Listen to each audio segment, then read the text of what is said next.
नमस्कार दोस्तों, unique story teller पर आपका स्वागत है। यहाँ विभिन्न प्रकार की कहानी मिलता है। इस कहानी के सारे पत्र लेखक की कल्पना मात्र है। एजमी 18 जोड़ कंटेंट हो सकता है। ये कहानी केवल वॉइस के लिए है। कृपया हमारे चैनल को सब्सक्राइब एंड वीडियो को लाइक करे। चले आप कहानी पर चले। एक दामाद से शुरू करके एक दीर्घकालिक परिवार का निर्माण। अध्याय 156। लू परिवार में नंबर 1 तावीज मास्टर 7 सितारों दिल दीपक फौज। ब्लू क्लाउड सेक्ट में स्क्रिप्चर मंडप में। क्या आप वाकई इस साधना तकनीक को चुनना चाहते हैं? जियो मंडप के बुजुर्ग ने जियोशियू द्वारा चुनी गई 3 साधना तकनीकों को देखा और जब उन्होंने उनमें से एक को देखा तो उनके चेहरे पर एक अजीब सा भाव प्रकट हुआ। मैं सभी तकनीकों को समझना चाहता हूँ। मैं जिस पद्धति का अभ्यास करता हूँ उसके लिए मुझे सभी प्रकार की तकनीकों को समझना जरूरी है, इसलिए मैंने ये तकनीक चुनी। जियोशियू के चेहरे पर एक शांत और स्थिर भाव था। उसने थोड़ा झुककर कहा, चूंकि तुमने अपना मन बना लिया है इसलिए मैं ज्यादा कुछ नहीं कहूंगा जियोशियू। हालांकि आपको हमारे ब्लू क्लाउड संप्रदाय के नियमों को जानना चाहिए। आपको इस तकनीक को गोपनीय रखने और इसे बाहरी लोगों को लीक न करने की शपथ लेनी होगी। मंडप के बुजुर्ग ने जियोशियू के व्यवहार को देखा और ज्यादा कुछ नहीं कहा, बस थोड़ा सा सिर हिलाया। धन्यवाद एल्डर। जियोशियू ने सिर हिलाया, शपथ ली और तकनीक को लीक न करने का वादा किया, फिर चला गया। ऐसा प्रतीत होता है कि फाउंडेशन की स्थापना का प्रजनन क्षमता पर महत्वपूर्ण प्रभाव पड़ता है। लू चांगशेंग 1 महीने पहले क्विंजू पर्वत पर लौटे थे। इस दौरान उन्होंने बमुश्किल ही खेती बाड़ी का काम किया। ताबीज बनाने के अलावा वह अपना अधिकांश समय पारिवारिक मामलों और बच्चे पैदा करने में बिताते थे। यद्यपि वह 1 महीने से गर्भधारण करने का प्रयास कर रहा था, परंतु केवल 3 रखेलें ही गर्भवती हो पाई थीं। इससे उन्हें यह एहसास हुआ कि यह संभवतः फाउंडेशन स्थापना में उनकी सफलता के कारण था। साधकों के साधना स्तर उनकी प्रजनन क्षमता को प्रभावित करते हैं तथा जैसे जैसे वे उच्चतर लोकों में पहुंचते हैं, गर्भधारण करना कठिन होता जाता है, जो कि साधना जगत में एक सामान्य समझ है। हालांकि माता पिता का साधना स्तर जितना ऊंचा होगा, उनकी संतानों में आत्मिक मूल होने की संभावना उतनी ही अधिक होगी और उनकी गुणवत्ता भी उतनी ही बेहतर होगी। अब जबकि मैं फाउंडेशन स्थापना तक पहुंच गया हूं और सिस्टम की स्पिरिट रूट संभावना में 5% की वृद्धि के साथ मुझे लगता है कि हमारे बच्चों में स्पिरिट रूट होने की संभावना भी काफी बढ़ जाएगी। लू चांगशेंग ने मन ही मन सोचा।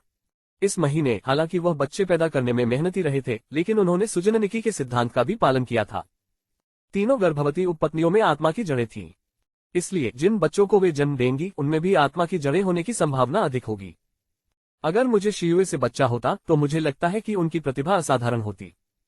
इस समय लू चांगशेंग ने जियोशियू के बारे में सोचा। दूसरे व्यक्ति के पास न केवल 4 श्रेणी का आत्मा मूल और एक चंद्रमा का आत्मा शरीर था, बल्कि वह एक आधार स्थापना साधक भी था। यदि उन दोनों का बच्चा होता तो संभवतः उसमें एक आत्मा मूल होती और उसकी प्रतिभा असाधारण होती। हालांकि वह ये भी जानता था कि इस समय जियोशियू के साथ बच्चा पैदा करना मुश्किल होगा। बच्चा होने से न केवल उसकी साधना में कई वर्षों की देरी होगी, बल्कि संभवतः उसका स्वामी भी इसके लिए सहमत नहीं होगा। पति जी, दादी जी यहाँ हैं और ऐसा लगता है कि उन्हें आपसे कुछ बात करनी है। इस समय लू मियाओयुन पिछवाड़े में पहुंचे और लू चांगशेंग से कहा, आप मुझसे क्या चर्चा करना चाहते हैं? लू चांगशेंग को यह सुनकर कुछ आश्चर्य हुआ। वह तुरंत लू मियाओयुन के पीछे मुख्य हॉल में चला गया। हॉल के अंदर चौथे बुजुर्ग चाय पी रहे थे। बूढ़ी औरत पहले से ही 90 साल की थी। उसका कभी खिलखिलाता चेहरा अब काफी बूढ़ा हो चुका था। उसके काले बाल अब पूरी तरह से सफेद हो गए थे। दादी माँ। लू चांगशेंग ने तुरंत झुककर उसका अभिवादन किया। चांगशेंग। चौथे बुजुर्ग ने अपना सिर हिलाया और उसका चेहरा दयालुता से भर गया। लू चांगशेंग के साथ पारिवारिक मामलों पर कुछ देर बातचीत करने के बाद उन्होंने अपनी यात्रा का उद्देश्य बताया। उन्होंने लू परिवार के वरिष्ठ सदस्य के रूप में अपने पद से हटने की मंशा व्यक्त की और लू चांगशेंग को यह पद संभालने की सिफारिश की। साथ ही उन्हें आशा थी कि लू चांगशेंग लू परिवार की युवा पीढ़ी को ताबीज बनाना सिखा सकेंगे। बड़े का पद संभालो और लू परिवार की युवा पीढ़ी को ताबीज बनाना सिखाओ। ये सुनकर लू चांगशेंग थोड़ा हिचकिचाया। यदि उनके पास विकल्प होता तो वे निश्चित रूप से यह जिम्मेदारी नहीं लेना चाहते, क्योंकि वह पहले से ही बहुत व्यस्त था। उसे न केवल ताबीज बनाने, 9 खजाने वाली जैड रूई को परिष्कृत करने और अपने बच्चों की देखभाल करने की आवश्यकता थी, बल्कि उसे अपनी स्वयं की साधना पर भी ध्यान केंद्रित करने की आवश्यकता थी। पिछले महीने उन्होंने अपना अधिकांश समय पारिवारिक मामलों में बिताया और मुश्किल से ही खेती बाड़ी पर ध्यान दिया। 7 सितारा हृदय लैंप तकनीक अभी भी पूर्णता तक विकसित नहीं हुई थी। यदि वह ये पद ग्रहण करते हैं तो उन्हें काफी समय और ऊर्जा की आवश्यकता होगी। हालांकि चौथे एल्डर का स्वर गंभीर और विनतीपूर्ण था, जिससे उनके लिए मना करना मुश्किल हो गया। आखिरकार वह वृद्ध महिला पहले से ही उस उम्र में थी जहां उसे सेवानिवृत्त हो जाना चाहिए था और अपने सुनहरे वर्षों का आनंद लेना चाहिए था। इसके अलावा ताबीज शिल्पकला में लू परिवार का उच्चतम साधना स्तर वर्तमान में वह स्वयं था। और बूढ़ी महिला ने पहले ही उसे बुजुर्ग का पद देने की पेशकश कर दी थी। यह ध्यान देने योग्य बात थी कि लू परिवार, जो एक साधक परिवार था, में बुजुर्ग आमतौर पर परिवार के भीतर से ही होते थे। चांग शेंग लू परिवार की युवा पीढ़ी को ताबीज बनाने की कला सिखाना मुख्य रूप से व्याख्यान देने, उनका मार्गदर्शन करने और ये देखने के बारे में है कि क्या उनमें ताबीज बनाने की कोई प्रतिभा है। अगर उनमें प्रतिभा है तो यह वैसा ही होगा जैसा मैंने आपको और मियाओगे को सिखाया था, और इसमें ज्यादा समय नहीं लगेगा। चौथे बुजुर्ग ने लू चांगशेन की हिचकिचाहट देखी और बोलना जारी रखा। उसका स्वर गर्मजोशीपूर्ण और दयालु था तथा उसकी आंखों में विनती का भाव था। दादी, लू परिवार की युवा पीढ़ी को ताबीज बनाना सिखाना स्वाभाविक रूप से कोई समस्या नहीं है। जहां तक बड़े का पद है तो आप इसे सिस्टम मियाओगे को क्यों नहीं दे देते। आप जानते हैं कि मुझे चीजों को संभालने में कोई दिलचस्पी नहीं है और मुझे पारिवारिक मामलों में दखल देना पसंद नहीं है। लू चांगशेन ने बूढ़ी महिला की निगाहों को देखा और बोला। चून की बुढ़िया ने पहले ही ऐसा कह दिया था, इसलिए वह सीधे मना नहीं कर सका। लू परिवार की युवा पीढ़ी को ताबीजों के बारे में सिखाने और अपना ज्ञान साझा करने के लिए कुछ समय निकालना ज्यादा मुश्किल नहीं होगा। वह लू परिवार के लिए भी कुछ कर सकता है। इसके अलावा वह इस कार्य को टाल नहीं सकते थे। लू चांगशेन के दिल में यह बात बहुत स्पष्ट थी कि अगर उन्होंने इनकार कर दिया तो ये कार्य अंततः उनकी पत्नी लू मियाओगे के कंधों पर आ जाएगा। उन्हें अभी उम्मीद थी कि लू मियाओगे को कम चिंता करनी पड़ेगी और वह अपनी साधना पर अधिक ध्यान केंद्रित कर सकेगी, इसलिए वह इस कार्य को अपने हाथ में ले सकते हैं। इसके अलावा वह पहले से ही अपने बच्चों को ताबीज के बारे में सिखा रहा था, इसलिए कुछ और सिखाने में ज्यादा परेशानी नहीं होगी। चांगशेन बुजुर्ग का ये पद सिर्फ दादी का विचार नहीं है, बल्कि कुलपति और बुजुर्ग का भी विचार है। और यह पद सिर्फ एक उपाधि है, इसमें ज्यादा जिम्मेदारियां नहीं है। जहां तक मियाओगे की बात है, परिवार भविष्य में उसके लिए कोई और व्यवस्था करेगा। चौथे बुजुर्ग ने लू चांगशेन का हाथ थपथपाया और धीरे से बोले। लू चांगशेन समझ गया कि बड़े का ये पद लू परिवार द्वारा उसे और अधिक अपने साथ खींचने का तरीका था। अन्यथा ये स्थिति केवल चौथे एल्डर द्वारा तय नहीं की जाती। इसके लिए लू परिवार के सभी बुजुर्गों के वोट की आवश्यकता होगी। चून की दादी ने ऐसा कहा है, इसलिए मैं स्वाभाविक रूप से स्वीकार कर लूंगी। बूढ़ी महिला के दयालु चेहरे को देखकर लू चांगशेन ने फिर से मना नहीं किया और सहमति में सिर हिला दिया। अच्छा, इस साल की पारिवारिक बैठक में यह मामला तय हो जाएगा। तब तो तुम्हें कड़ी मेहनत करनी होगी चांगशेन। चौथे बुजुर्ग ने लू चांगशेन को सहमत होते देखा और मुस्कुराए। यह एक बड़ी बात थी और इसे सीधे तौर पर अंतिम रूप नहीं दिया जा सकता था। वह उसे पहले से सूचित करने आई थी ताकि लू चांगशेन तैयारी कर सके। चिंता मत करो दादी माँ। लू चांगशेन मुस्कुराया और अपना सिर हिलाया। आपका प्रथम श्रेणी का उच्च गुणवत्ता वाला ताबीज निर्माण कैसा चल रहा है? इस समय चौथे एल्डर ने हमेशा की तरह लू चांगशेन के ताबीज शिल्प कौशल के बारे में पूछा। वह हर 6 महीने में उसके ताबीज बनाने के कौशल के बारे में पूछती थी। आधे साल पहले लू चांगशेन ने पहले ही दिखा दिया था कि उसके ताबीज बनाने का कौशल चौथे एल्डर के बराबर था। कृपया दादी मेरा मार्गदर्शन करें। लू चांगशेन ने ज्यादा कुछ नहीं कहा, बल्कि उसने चौथे बुजुर्ग को अपने ताबीज बनाने के कौशल का खुलासा किया। अब जबकि वह फाउंडेशन स्थापना चरण तक पहुंच चुका है, वह थोड़ा अधिक साहसी हो सकता है। वह ताबीज बनाने के पहलू में अपनी प्रगति को तेज कर देगा। कुछ वर्षों में वह बाहरी दुनिया के सामने अपने द्वितीय श्रेणी के ताबीज बनाने के कौशल का प्रदर्शन करने में सक्षम हो जाएगा।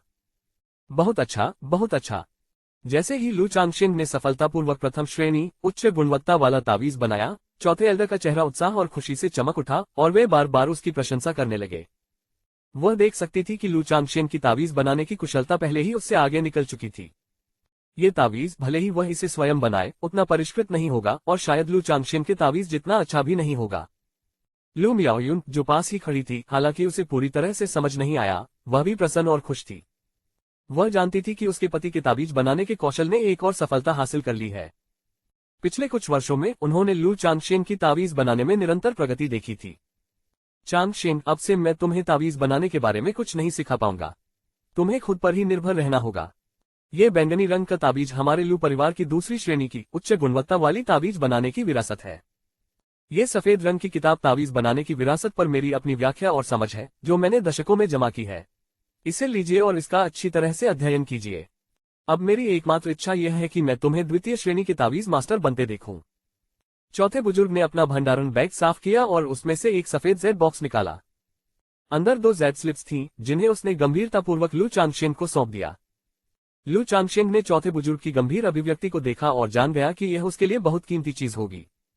आखिरकार सामान्य साधकों के लिए उन्नत स्तर की तकनीकें और द्वितीय श्रेणी के ताबीज बनाने की विरासत प्राप्त करना अत्यंत कठिन था। वे न केवल महंगे थे, बल्कि बाजार में भी बहुत कम उपलब्ध थे। ये द्वितीय श्रेणी उच्च गुणवत्ता वाला तावीज बनाने का उत्तराधिकार संभवतः लू परिवार की तावीज बनाने के पहलू में सबसे बहुमूल्य विरासत थी। मैं आपको निराश नहीं करूंगा दादी। लू चांगशेन ने भारी सिर हिलाकर दोनों हाथों से विरासत को सम्मानपूर्वक स्वीकार किया। बहुत अच्छा, बहुत अच्छा। चौथे बुजुर्ग ने लू चांगशेन के कंधे पर थपथपाया और कुछ नहीं कहा। इसके बाद वह अपने परपोते परपोतियों से मिलने जाने से पहले उनके साथ थोड़ी देर बातचीत करती रही। जैसे जैसे वह बड़ी होती गई, बच्चों से उसका लगाव बढ़ता गया। लू मियाओयुन का सबसे बड़ा बेटा लू युन इस वर्ष 9 वर्ष का हो गया।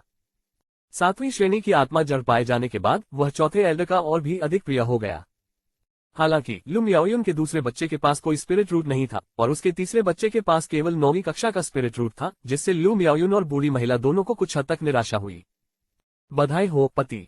चौथे एल्डर के जाने के बाद लू मियाओयुन का चेहरा खुशी से चमक उठा जब उसने लू चांगशेन को बधाई दी। उनकी पत्नी होने के नाते उन्हें स्वाभाविक रूप से अपने पति की ताबीज बनाने की तीव्र प्रगति और परिवार के बुजुर्ग के रूप में उनके आगामी पद के बारे में गर्व और खुशी महसूस हुई। लू चांगशेन ने भी मुस्कुराकर जवाब में सिर हिलाया। यद्यपि वह वरिष्ठ पद को लेकर विशेष रूप से उत्साहित नहीं थे, लेकिन उन्हें पता था कि यह एक महत्वपूर्ण उपलब्धि है जिसके लिए जश्न मनाना आवश्यक है। यदि वह बहुत शांत दिखाई देता तो उसे समझाना कठिन होता। जल्द ही लू मियाओयुन ने पूरे घर में ये खबर फैला दी। बधाई हो पति। बधाई हो पिताजी। बधाई हो पिताजी। पिछवाड़े में मौजूद पत्नियां और बच्चे ये खबर सुनकर बहुत खुश हुए और लू चांगशेन को बधाई देने के लिए दौड़ पड़े। उनके विचार लू मियाओयुन के समान थे। परिवार का बुजुर्ग बनना एक बड़ा सम्मान और उल्लेखनीय उपलब्धि थी। अब जबकि उनके पति पिता लू परिवार के बुजुर्ग बनने जा रहे थे, ये सचमुच एक उल्लेखनीय बात थी। लू चांगशेन ने अपनी पत्नियों और बच्चों के खुश चेहरों को देखा और खुशी महसूस करने से खुद को नहीं रोक सका। उसके चेहरे पर मुस्कान फैल गई। अभी तक यह अंतिम रूप से तय नहीं हुआ है, इसलिए अभी हम इसे अपने तक ही सीमित रखेंगे। उन्होंने हाथ हिलाकर सोचा कि यदि उन्हें पता चले कि उनके पति पिता पहले से ही फाउंडेशन स्थापना साधक हैं, तो वे और भी अधिक आश्चर्यचकित हो जाएंगे। कुछ ही देर में आधा महीना बीत गया। अभ्यास कक्ष में लू चांगशेन अपनी आंखें बंद करके अपने 5 हृदय ऊपर की ओर करके अपने मन में 7 तारों और अंतहीन तलवार की आभा की कल्पना करते हुए पालथी मारकर बैठे थे। उसके शरीर में मौजूद अनगिनत तलवारों की आभा उसके डेंटियन पर एकत्रित हो गई, जिससे धीरे धीरे एक 7 सितारा प्राचीन दीपक का निर्माण हुआ। 7 सितारे हृदय लैंप।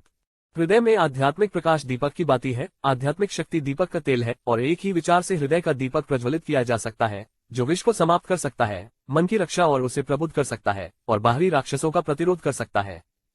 यदि मैं दीपक के तेल के रूप में स्वर्गीय चांदी का उपयोग करता हूं, तो मैं अपनी साधना को तेज कर सकता हूं, अपनी आध्यात्मिक शक्ति को सघन कर सकता हूं और अपनी नींव को और भी अधिक परिष्कृत बना सकता हूं।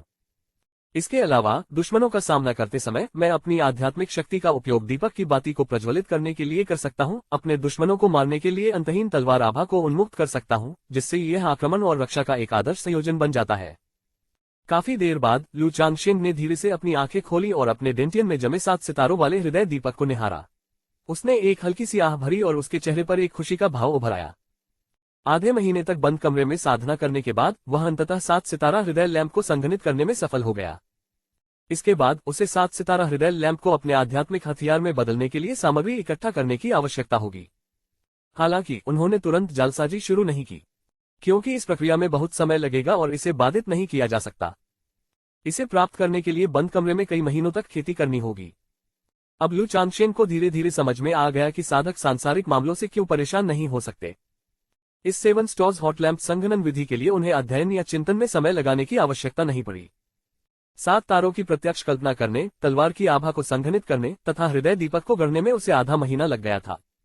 यदि कोई सामान्य व्यक्ति ऐसा करने का प्रयास करे तो उसे इस हृदय दीपक को संघनित करने के लिए कम से कम 3 से 4 महीने या यहाँ तक कि आधे साल तक स्वयं को बंद रखना पड़ेगा।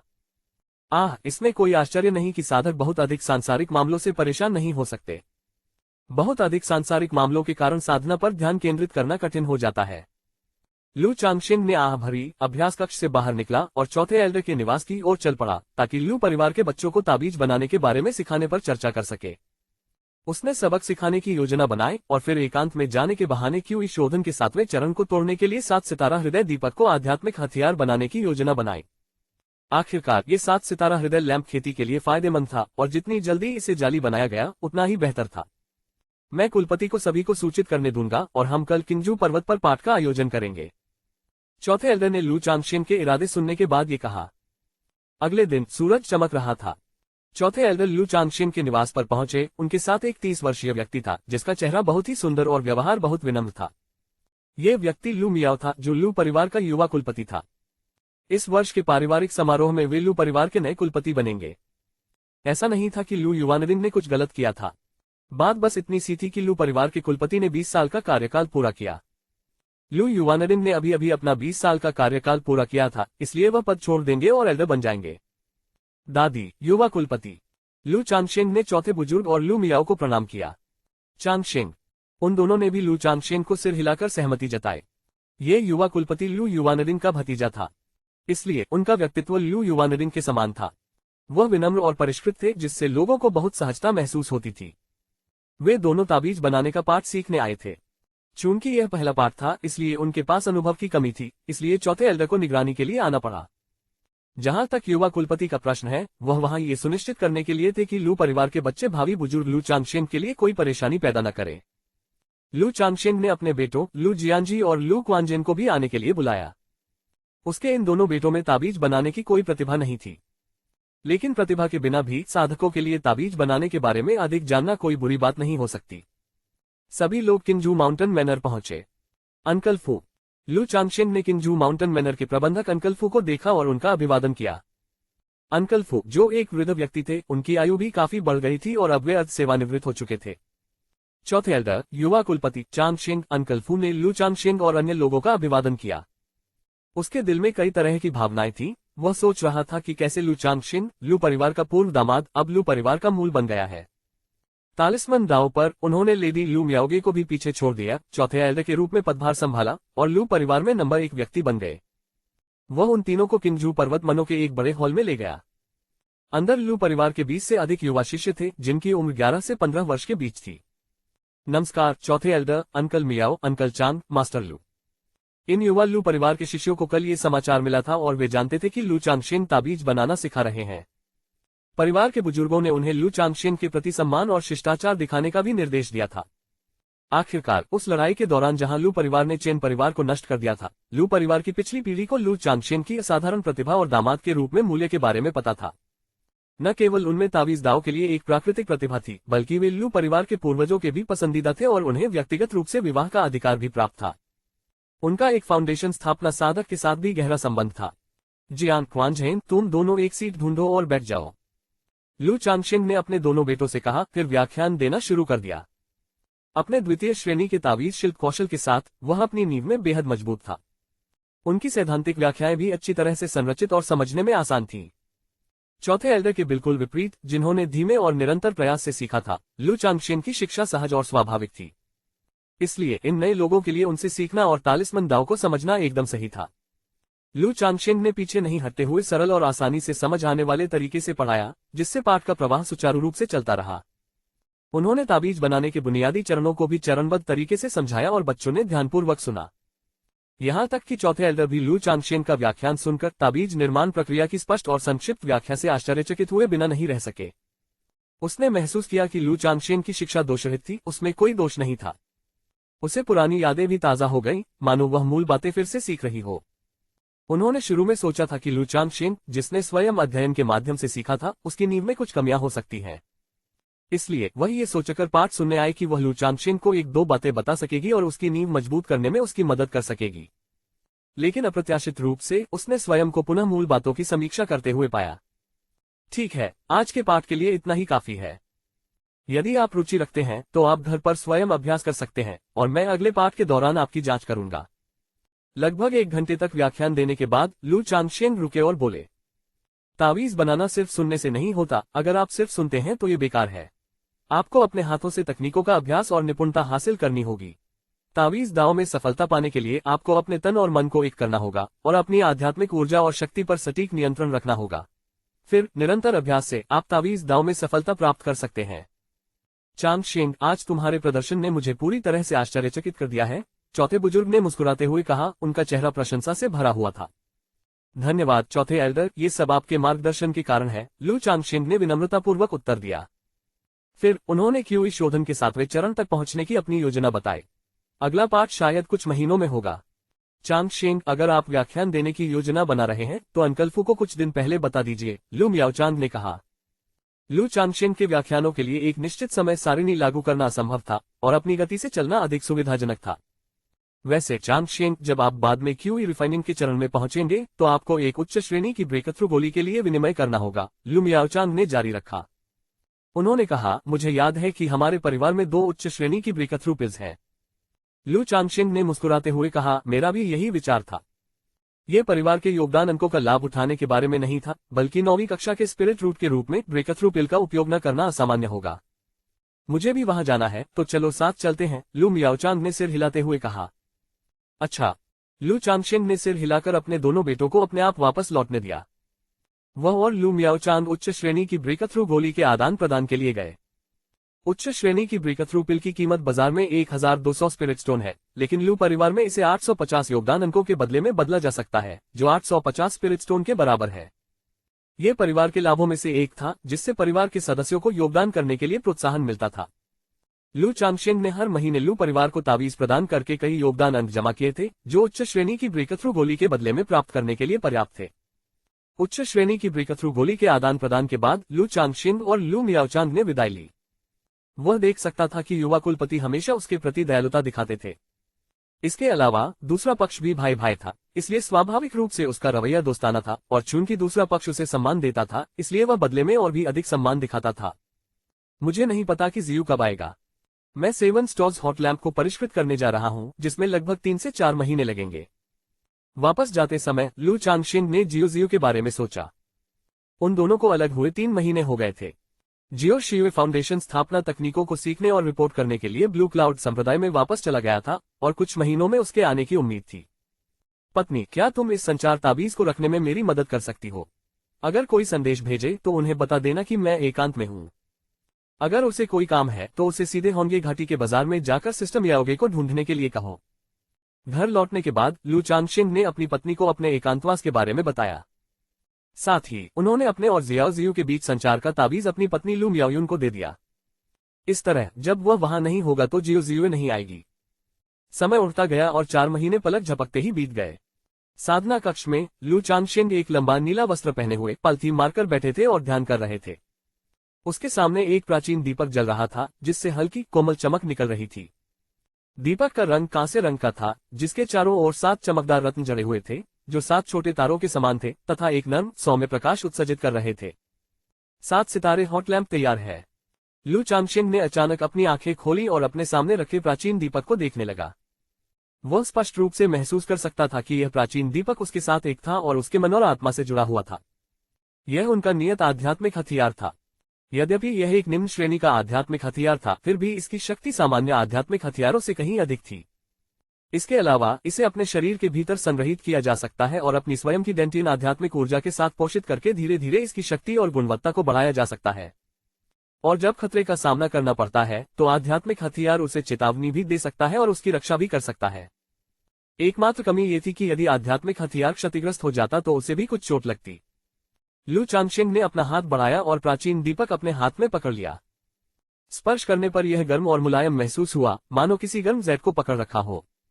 उन्होंने अपनी आत्मा को सूक्ष्मता से प्रेरित किया, अपनी शक्ति को दीपक में प्रविष्ट कराया, और उसकी सतह पर स्थित 7 रत्न अचानक एक चमकदार प्रकाश में फूट पड़े, मानो 7 तारे घूम रहे हों तथा उनके मध्य में एक सुनहरी लौ प्रकट हो रही हो। तारों की रोशनी और सुनहरी लौ के नीचे लू चांगशेन बेदाग और अलौकिक दिखाई दे रहा था। हाँ, लू चांगशेन ने प्राचीन दीपक को पकड़ा और उस पर धीरे से फूंका। तुरंत ही दीपक की लौ टिमटिमा उठी और तलवार की ऊर्जा का एक धागा उभरा, जो उसके चारों ओर घूमने लगा।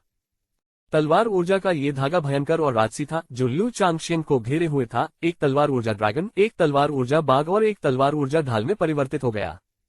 यद्यपि इसकी शक्ति केवल एक फाउंडेशन स्थापना साधक के एक प्रहार के बराबर है, लेकिन जुबान युवान मन का मेरे पास होने से मुझे शक्ति की खपत का डर नहीं रहता। एक पल में मैं तलवार ऊर्जा के 100 धागे छोड़ सकता हूँ।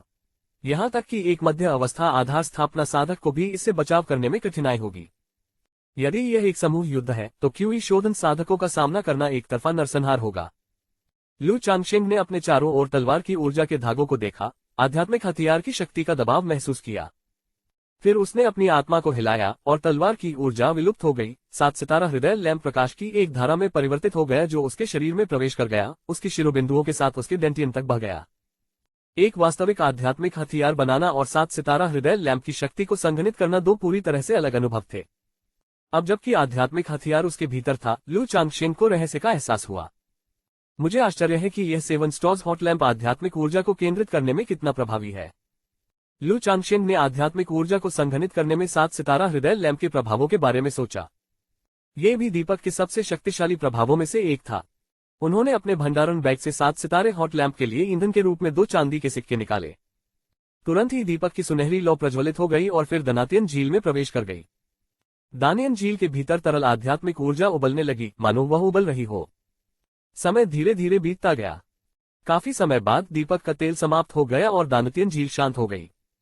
उफ उफ उफ, मैंने 2 चांदी के सिक्के खर्च कर दिए, पर मुझे कोई असर नहीं दिखा।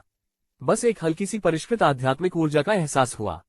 7 सितारा महान स्वतंत्रता तलवार तकनीक के अनुसार आध्यात्मिक ऊर्जा को परिष्कृत करने के लिए 7 सितारा हृदय दीप का उपयोग करने से आध्यात्मिक ऊर्जा का आधार 30% तक बढ़ सकता है।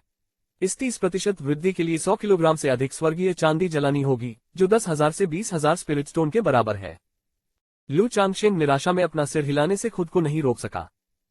7 सितारा हृदय लैंप में आमतौर पर आध्यात्मिक ऊर्जा का उपयोग लड़ाई को उत्तेजित करने, गोलियों के विषाक्त पदार्थों को हटाने, हृदय की रक्षा करने और बाहरी राक्षसों को दूर भगाने के लिए ईंधन के रूप में किया जाता है। लेकिन यदि आप अपनी आध्यात्मिक ऊर्जा की नींव को सघन करना चाहते हैं, तो आपको ईंधन के रूप में स्वर्गीय चांदी का उपयोग करना होगा। एक स्पिरिट स्टोन 1 या 2 किलोग्राम स्वर्गीय चांदी के बराबर था। यदि वह 100 किलोग्राम से अधिक स्वर्गीय चांदी जलाना चाहे, तो वह 10,000 से 20,000 स्पिरिट स्टोन के बराबर होगी। यहां तक कि लू चांगशेन भी इस संख्या को देखकर हैरान रह गए। हालांकि आध्यात्मिक ऊर्जा की नींव को 30% तक बढ़ाना न केवल नींव के लिए, बल्कि कोर निर्माण की संभावना और गुणवत्ता के लिए भी फायदेमंद है। ये स्पिरिट स्टोन अपनी कीमत के लायक है। इसके अलावा 1 या 2 किलोग्राम स्वर्गीय चांदी के लिए 100 स्पिरिट पत्थरों की कीमत वही है जो मैंने ब्लू क्लाउड कमर्शियल हॉल में चुकाई थी। अगर मैं इसे खुद खरीदूं तो कम से कम 20-30% की बचत कर सकता हूं। लू चांगशेन ने मन ही मन सोचा। वह आध्यात्मिक ऊर्जा की नींव को स्वर्गीय चांदी से सघन करने की जल्दी में नहीं था। यह ऐसा काम था जो तब किया जा सकता था जब उसके पास आत्मा पत्थरों की अधिकता हो, या वह तब तक इंतजार कर सकता था जब तक कि उसके पास एक स्थिर आधार न हो जाए और फिर धीरे धीरे स्वर्गीय चांदी खरीद सकता था। इसके अलावा यह एक दीर्घकालिक परियोजना थी जिसे जल्दबाजी में पूरा नहीं किया जा सकता था। अब समय आ गया है कि मैं बाहर निकल जाऊं। अगर मैं 4 महीने तक एकांत में रहा तो मेरे परिवार को लगेगा कि मुझे कुछ हो गया है। लू चांगशेन ने सफाई का मंत्र पढ़ा, साधना कक्ष को साफ किया और स्वर्गीय पर्दा पंचतत्व समूह को हटा दिया। फिर वह कमरे से बाहर चला गया। पति, पिता आंगन के बाहर क्वो झेनझेन अपने बच्चों को कहानी सुना रहे थे। जब उन्होंने लू चांगशेन को देखा तो वे तुरंत आश्चर्यचकित और प्रसन्न हो गए। झेनझेन, मैंने तुम्हें चिंतित कर दिया है। लू चांगशेन को पता था कि उनके लंबे एकांतवास से उनकी पत्नियां चिंतित होंगी। क्या आपकी खेती ठीक चल रही है, पति? गुलाबी और सफेद पोशाक पहने क्वो झेनझेन बहुत सुंदर और चिंतित लग रही थी जब उसने पूछा। बेशक, मेरी साधना सुचारू रही है, लू चांगशेन ने मुस्कुराते हुए उत्तर दिया और अपनी छोटी पत्नी की पीठ को धीरे से थपथपाया। क्या आप उसके जैसी एक सुंदर महिला से मिलेंगे? हर ब्यूटी पब फ्यूचर द्वारा विज्ञापन। इतने वर्षों के बाद भी क्वो झेनझेन अभी भी उससे बहुत जुड़ा हुआ था। हालांकि बच्चे होने के बाद से जब वह दूर होता था तो वह अपने विचारों और ऊर्जा को उन पर केंद्रित करती थी। बधाई हो, पति। क्वो झेनझेन ने उसकी बातें सुनी और तुरंत प्रसन्न चेहरे के साथ उसे बधाई दी। वह कई वर्षों तक किंजू पर्वत पर रही थी और उसने साधना की कुछ समझ भी हासिल कर ली थी। लू चांगशेन को पता था कि वह क्यूई शोधन के 7वें चरण तक पहुंच गया है, जो कि क्यूई शोधन के अंतिम चरण को पार करने के बराबर था। किंजू पर्वत में क्यूई शोधन के अंतिम चरण तक पहुंचना एक उच्च स्तर की उपलब्धि मानी जाती थी। बधाई हो, पिताजी। बधाई हो, पिताजी। दोनों छोटे बच्चों ने भी बधाई दी। माँ तुम्हें कौन सी कहानी सुना रही थी? लू चांगशेन ने दोनों बच्चों की ओर देखा, अपने स्टोरेज बैग से 2 स्पिरिट फल निकाले और उन्हें सौंप दिए। उनके बालों में हाथ फेरते हुए मुस्कुराते हुए पूछा। क्वो झेनझेन के 4 बच्चे थे और सबसे छोटा बच्चा पहले से ही 6 साल का था। इससे लू चांगशेन को लगा कि समय तेजी से बीत रहा है। उसे अभी भी 3 साल का समझौता याद था और कैसे वह क्वो झेनझेन को टूटे हुए मंदिर से किंजू पर्वत पर वापस लाया था। दोनों छोटे बच्चे लू चांगशेन के साथ उत्साह से बातें कर रहे थे। जैसे ही लू चांगशेन एकांतवास से बाहर आए, उनकी अन्य पत्नियां उन्हें बधाई देने आईं और क्यूई शोधन के अंतिम चरण में उनकी सफलता के बारे में पूछने लगीं। अपने परिवार के साथ पुनर्मिलन के बाद लू मियाओयुन ने लू चांगशेन को बताया कि लू परिवार कबीले की बैठक पहले ही हो चुकी है। चूंकि वह एकांत में था, इसलिए उन्होंने उसे परेशान नहीं किया। इस वर्ष की कुल बैठक ने लू परिवार में नेताओं की एक नई पीढ़ी को चिन्हित किया। लू मियाओचांग ने नए कुलपति के रूप में कार्यभार संभाला। लू युवानडिन परिवार के बुजुर्ग बन गए, जो परिवार के वित्त के लिए जिम्मेदार थे और परिवार के प्रबंधन में नए कुलपति की सहायता करते थे। लू मियाओगे भी एक पारिवारिक कार्यकारी बन गए तथा भविष्य में एक बुजुर्ग के रूप में कार्यभार संभालने की तैयारी कर रहे थे। लू चांगशेन की एक बुजुर्ग के रूप में स्थिति की भी पुष्टि की गई। हालांकि उनकी आयु और पीढ़ी के कारण उन्हें 9वें वरिष्ठ के रूप में अंतिम स्थान दिया गया। एक प्राचीन के रूप में उन्हें पारिवारिक लाभ और उपचार में तदनुसार वृद्धि मिलेगी। जहां तक एक एल्डर के विशिष्ट कर्तव्यों का प्रश्न है, लू चांगशेन को विवरण समझने के लिए नए कुलपति लू मियाओचांग को खोजने जाना पड़ा। 9वां बुजुर्ग लू चांगशेन ने अपनी रैंकिंग सुनी और मुस्कुराए बिना नहीं रह सके। पति जी, आपने मुझे जो संचार ताबीज दिया था उसमें पिछले महीने एक संदेश था। लू मियाओयुन ने यह भी बताया कि पिछले महीने एक महिला लू चांगशेन को ढूंढने आई थी। उसने कुछ देर तक उसके साथ बातचीत की और जब उसे पता चला कि लू चांगशेन एकांत में है तो वह होनवे घाटी चली गई। मियाओयुन, आपकी कड़ी मेहनत के लिए धन्यवाद। लू चांगशेन ने ये सुना और सिर हिलाया, ये जानते हुए कि जियो शियायू आ गया है। हालांकि अभी भी उनके पास करने के लिए बहुत सारे काम थे और उन्होंने होनवे घाटी जाने की जल्दी नहीं की। वह सबसे पहले एक बुजुर्ग के विशिष्ट कर्तव्यों को समझने के लिए लू मियाओचांग को खोजने गए। लू मियाओचांग ने लू चांगशेन को बताया कि मुख्य कार्य तावीज से संबंधित मामलों से संबंधित थे। इसके बाद तावीज दाव शिष्यों की साधना, साथ ही प्रमुख शहरों में विभिन्न तावीज दुकानों का वित्तीय प्रबंधन और कुछ विविध कार्य भी किए गए। सुनने के बाद लू चांगशेन ने तावीज की दुकान के प्रस्ताव को सीधे तौर पर अस्वीकार कर दिया और लू परिवार को इसे स्वयं प्रबंधित करने दिया। वह लू परिवार के मूल हितों में ज्यादा शामिल नहीं होना चाहता था और उसके पास इसके लिए फुर्सत भी नहीं थी। आखिरकार उसके पास अपनी दुकान की देखभाल करने का भी समय नहीं था। थोड़ी देर बातचीत करने के बाद लू चांगशेन अंकल फू को ये बताने के लिए किंजू पर्वत पर गए कि वे 3 दिनों में पढ़ाना शुरू कर देंगे। इन कार्यों को पूरा करने के बाद लू चांगशेन अपनी पत्नी और रखैलों के साथ घर लौट आए और अपने बच्चे पैदा करने के शौक को जारी रखा। इससे पहले कि वह कुछ समझ पाता, आधा महीना बीत चुका था। इस आधे महीने की अवधि के दौरान लू चांगशेन ने शायद ही कभी साधना का अभ्यास किया, बल्कि बच्चे पैदा करने पर ध्यान केंद्रित किया। जहां तक इस बात का सवाल है कि उसने कितने बच्चे पैदा किए, इसका पता लगाने में कुछ समय लगेगा। इस दिन लू चांगशेन ने अचानक अपने शरीर में शुद्ध आध्यात्मिक ऊर्जा का प्रवाह महसूस किया। यह क्या है? लू चांगशेन कुछ आश्चर्यचकित थे, उन्हें समझ नहीं आ रहा था कि यह आध्यात्मिक ऊर्जा कहां से आए। थोड़ी देर बाद उन्होंने प्रतिक्रिया व्यक्त की, यह महसूस करते हुए कि उनके बेटे लू शियानजी क्यूई शोधन के दूसरे चरण में पहुंच गए थे। हालांकि आध्यात्मिक ऊर्जा का यह अंश मेरे वर्तमान स्तर की तुलना में सागर में एक बूंद के समान है। लू चांगशेन ने हल्के से अपना सिर हिलाया। इसके बाद उन्होंने अपने बेटे की प्रगति के बारे में थोड़ा चिंतित होकर अपनी पत्नी को बताया और कहा कि उन्हें होनगे वैली मार्केट जाना है। बाजार जाने से पहले लू चांगशेन अपने ससुर लू युवानडिन से मिलने गए। ऐसा नहीं था कि कुछ गड़बड़ थी, वह बस अपनी बेटी लू किंजू को उसकी मां से मिलवाना चाहता था। चूंकि लू मियाओगे अक्सर होनवे घाटी बाजार में व्यस्त रहती थी, इसलिए इस बेटी की देखभाल या तो द्वितीय मिस लू मियाओहुआन या लू युवानडिन द्वारा की जाती थी। कुछ समय पहले लू क्विंजू और लू किनशान दोनों को लू युवानडिन ने ले लिया था। ससुर जी। लू युआनडिन के आवास पर पहुंचने पर लू चांगशेन ने तुरंत लू युआनडिन को देखा, जो अपने पोते पोतियों की देखभाल कर रही थी। उसका बेटा लू किनशान ऊर्जा से भरपूर एक छोटी लकड़ी की तलवार के साथ एक सफेद हंस का पीछा कर रहा था। उनकी बेटी लू क्विंजू लू युआनडिन की बाहों में थी और लू क्विनशान को चुपचाप हंसों का पीछा करते हुए देख रही थी। चांगशेन, तुम आ गए। लू युआनडिन ने अपनी पोती को गोद में लेकर लू चांगशेन की ओर मुस्कुराकर देखा। वह पहले काफी व्यस्त रहते थे, लेकिन कुलपति पद से हटने के बाद उनके पास अधिक खाली समय था। जहां तक बुजुर्ग के मामलों का सवाल है तो यह मुख्य रूप से उन पर निर्भर करता था। जब तक वह सत्ता सौंपने को तैयार थे तब तक वह ज्यादा व्यस्त नहीं थे, इसलिए उनके पास बच्चों की देखभाल के लिए फुर्सत का समय था। पिताजी। लू किनशान, जो हंस का पीछा कर रहा था, ने अपने पिता लू चांगशेन को आते देखा और उसने अपने छोटे पैरों के साथ एक कदम आगे बढ़ाया और तलवार से वार किया।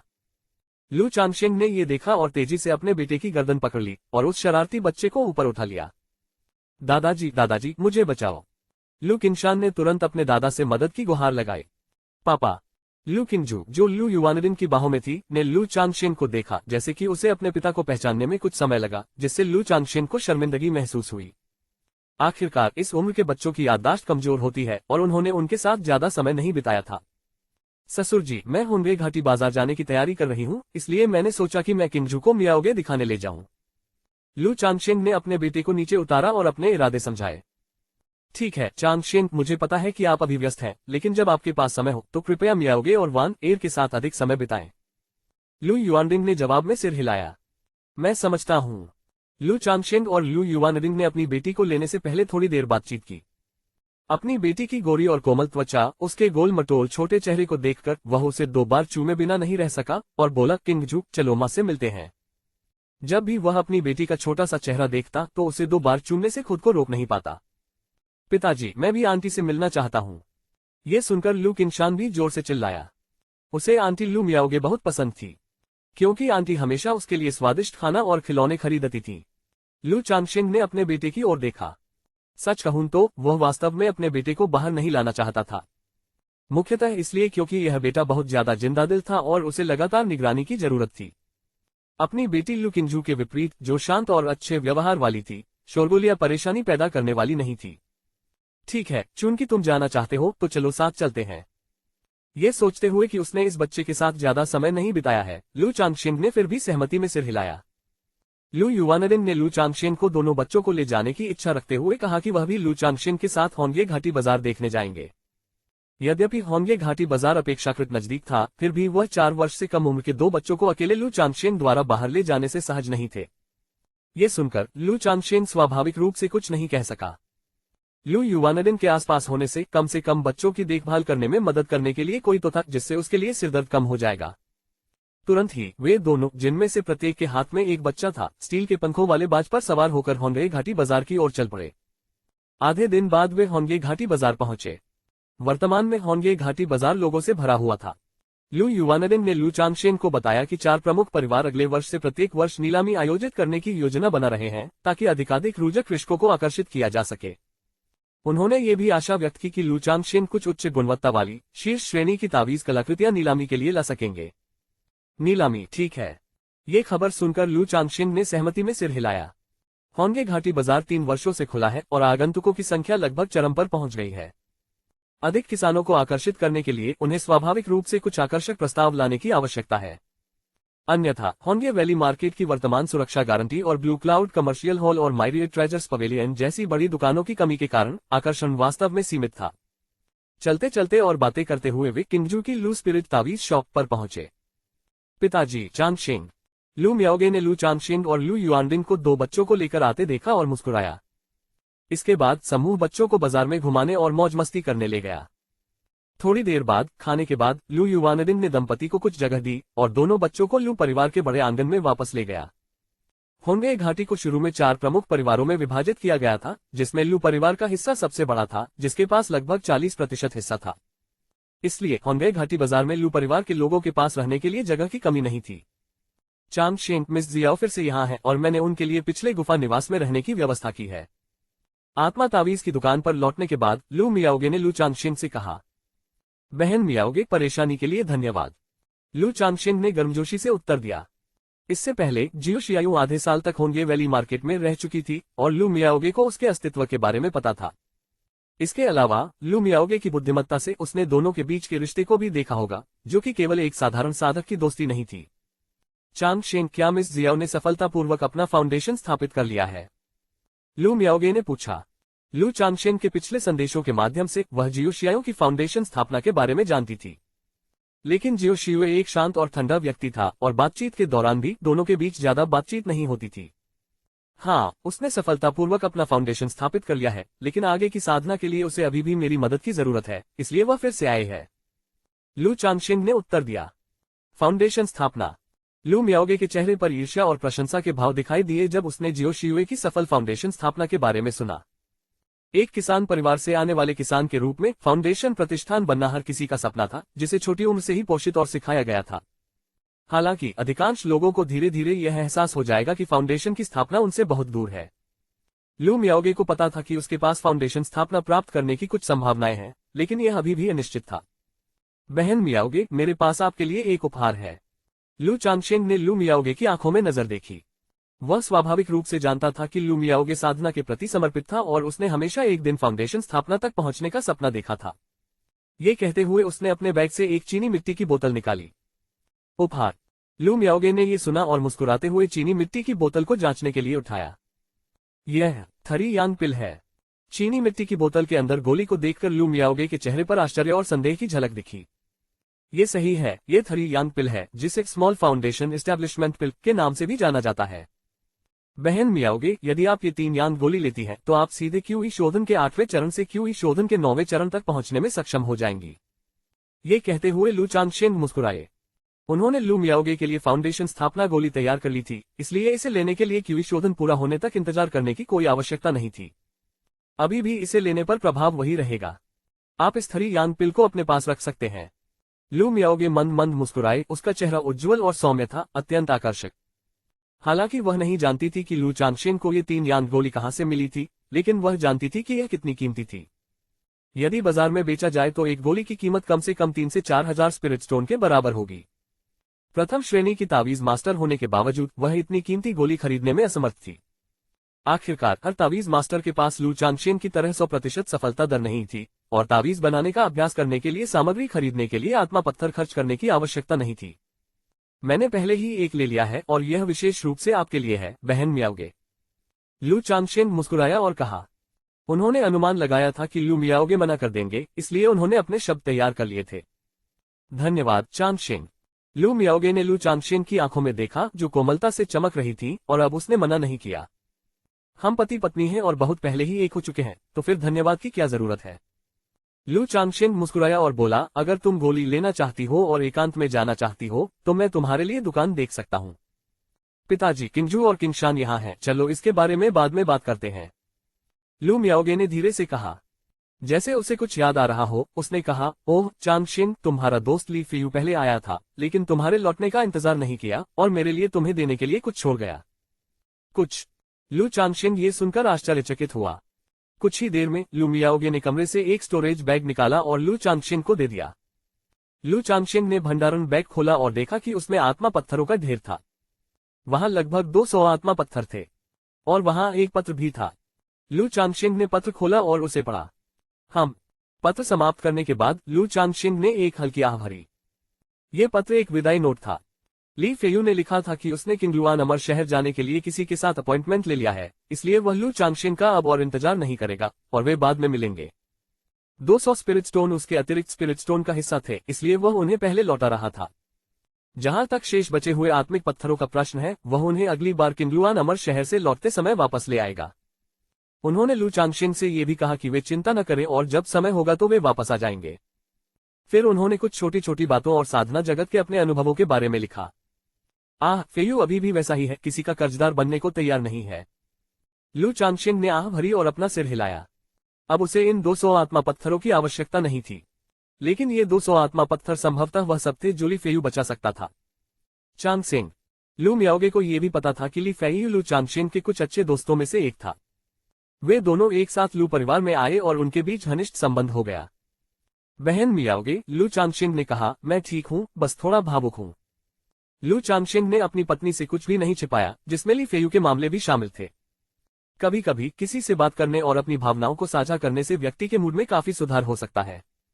उसके पास स्वयं भी कई रहस्य थे, इसलिए वह सामान्य बातें भी अपनी पत्नी से नहीं छिपाता था। बहन मियाओगे, देर हो रही है।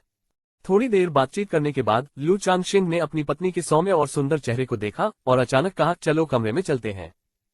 फिर उसने अपनी पत्नी के कंधों को सहारा दिया, उसके कोमल और मुलायम होठों को चूमा और उसे कमरे में ले गया। ठीक है, चलिए चलते हैं। लू मियाओगे को उम्मीद नहीं थी कि उसका पति अचानक ऐसा करेगा और उसकी पलकें थोड़ी कांपने लगी, इससे पहले कि उसने अपने पति की गर्दन के चारों ओर अपनी बाहें लपेट ली और फुसफुसाया। एक कहावत है, थोड़ा सा वियोग पुनर्मिलन को और मधुर बना देता है। लू मियाओगे के साथ एक रात की रोमांचक यात्रा के बाद लू चांगशेन अगली सुबह गुफा निवास क्षेत्र की ओर चल पड़ा। शिवे, मैं हूं, दरवाजा खोलो। एक गुफा के प्रवेश द्वार पर पहुंचकर लू चांगशेन ने जियो शिवे से जुड़ा संचार ताबीज निकाला। थोड़े समय बाद गुफा में रहने पर लगा प्रतिबंध हटा लिया गया। जियो शियू एक चांदनी सफेद पोशाक में एक ठंडे और पवित्र चेहरे के साथ दिखाई दी, जैसे कि चंद्रमा महल से एक परी। चांगशेन। लू चांगशेन को देखते ही उसका ठंडा व्यवहार बर्फ की तरह पिघल गया और उसके चेहरे पर मुस्कान आ गई। क्या तुम्हें इन दिनों मेरी याद आ रही है? लू चांगशेन ने स्वाभाविक रूप से जियो शियाओ के नम, चिकने, पतले और निष्पक्ष हाथ को पकड़ लिया और धीरे से बोला। गुफा में प्रवेश करने के बाद उसने उसे गले लगा लिया। परिचित सुगंध ने उसके नथुनों को भर दिया, जिससे उसे ताजगी का एहसास हुआ। भले ही वे पहले से ही बहुत अंतरंग थे, आधे साल तक एक दूसरे को न देखने के बाद लू चांगशेन के स्नेही हावभाव ने जियो शियाओ को शर्मा दिया। हालांकि उसके कार्यों और कोमल शब्दों ने उसे पीछे नहीं हटाया, बल्कि उन्होंने उसके उदासीन हृदय को कांपने पर मजबूर कर दिया। अपनी भावनाओं को दबाए बिना उसने धीरे से उत्तर दिया, हाँ। शियुए मेरे बारे में सोच रहा है और मैं हमेशा शियुए के बारे में सोचता रहा हूँ। कोमल और गर्म सुंदरी को अपनी बाहों में पकड़ते हुए लू चांगशेन ने उसके कान में फुसफुसाया। ये सुनकर जियो जियुए के दिल में मिठास की लहर दौड़ गई। लेकिन वह आसानी से धोखा खाने वाली लड़की नहीं थी। लू चांगशेन को देखते ही उसकी खूबसूरत आंखें चमक उठी और वह मीठी मुस्कान के साथ बोली, हम मीठी बातें। घर में इतनी सारी पत्नियां और रखैले हैं, फिर तुम मुझे कैसे याद रख सकते हो? शियुए, क्या तुम्हें जलन हो रही है? तुम मेरे पंख हो, मैं तुम्हें कैसे भूल सकता हूँ। फुर्सत मिलते ही मैं तुम्हें ढूंढने चला आया। लू चांगशेन मुस्कुराए और इस विषय पर ज्यादा देर नहीं रुके। उन्होंने धीरे से कहा, शियुए, मुझे देखने दो कि तुम्हारा दाव फाउंडेशन कैसा है। जियो शियुए खुद को रोक नहीं सकी और एक नर्म उमस भरी गुनगुनाहट निकाली। उसकी नाजुक नाक थोड़ी सिकुड़ गई और उसने अपनी खूबसूरत आंखें बंद कर लीं। जैसे ही हवा में सरसराहट की आवाजें गूंजने लगी, उसकी लंबी पतली टांगें तनावग्रस्त हो गईं। चांदनी रात जैसे सफेद मोजों में लिपटे उसके बर्फ जैसे सफेद पैरों ने अनायास ही अपनी 10 क्रिस्टल जैसी उंगलियां मोड़ ली।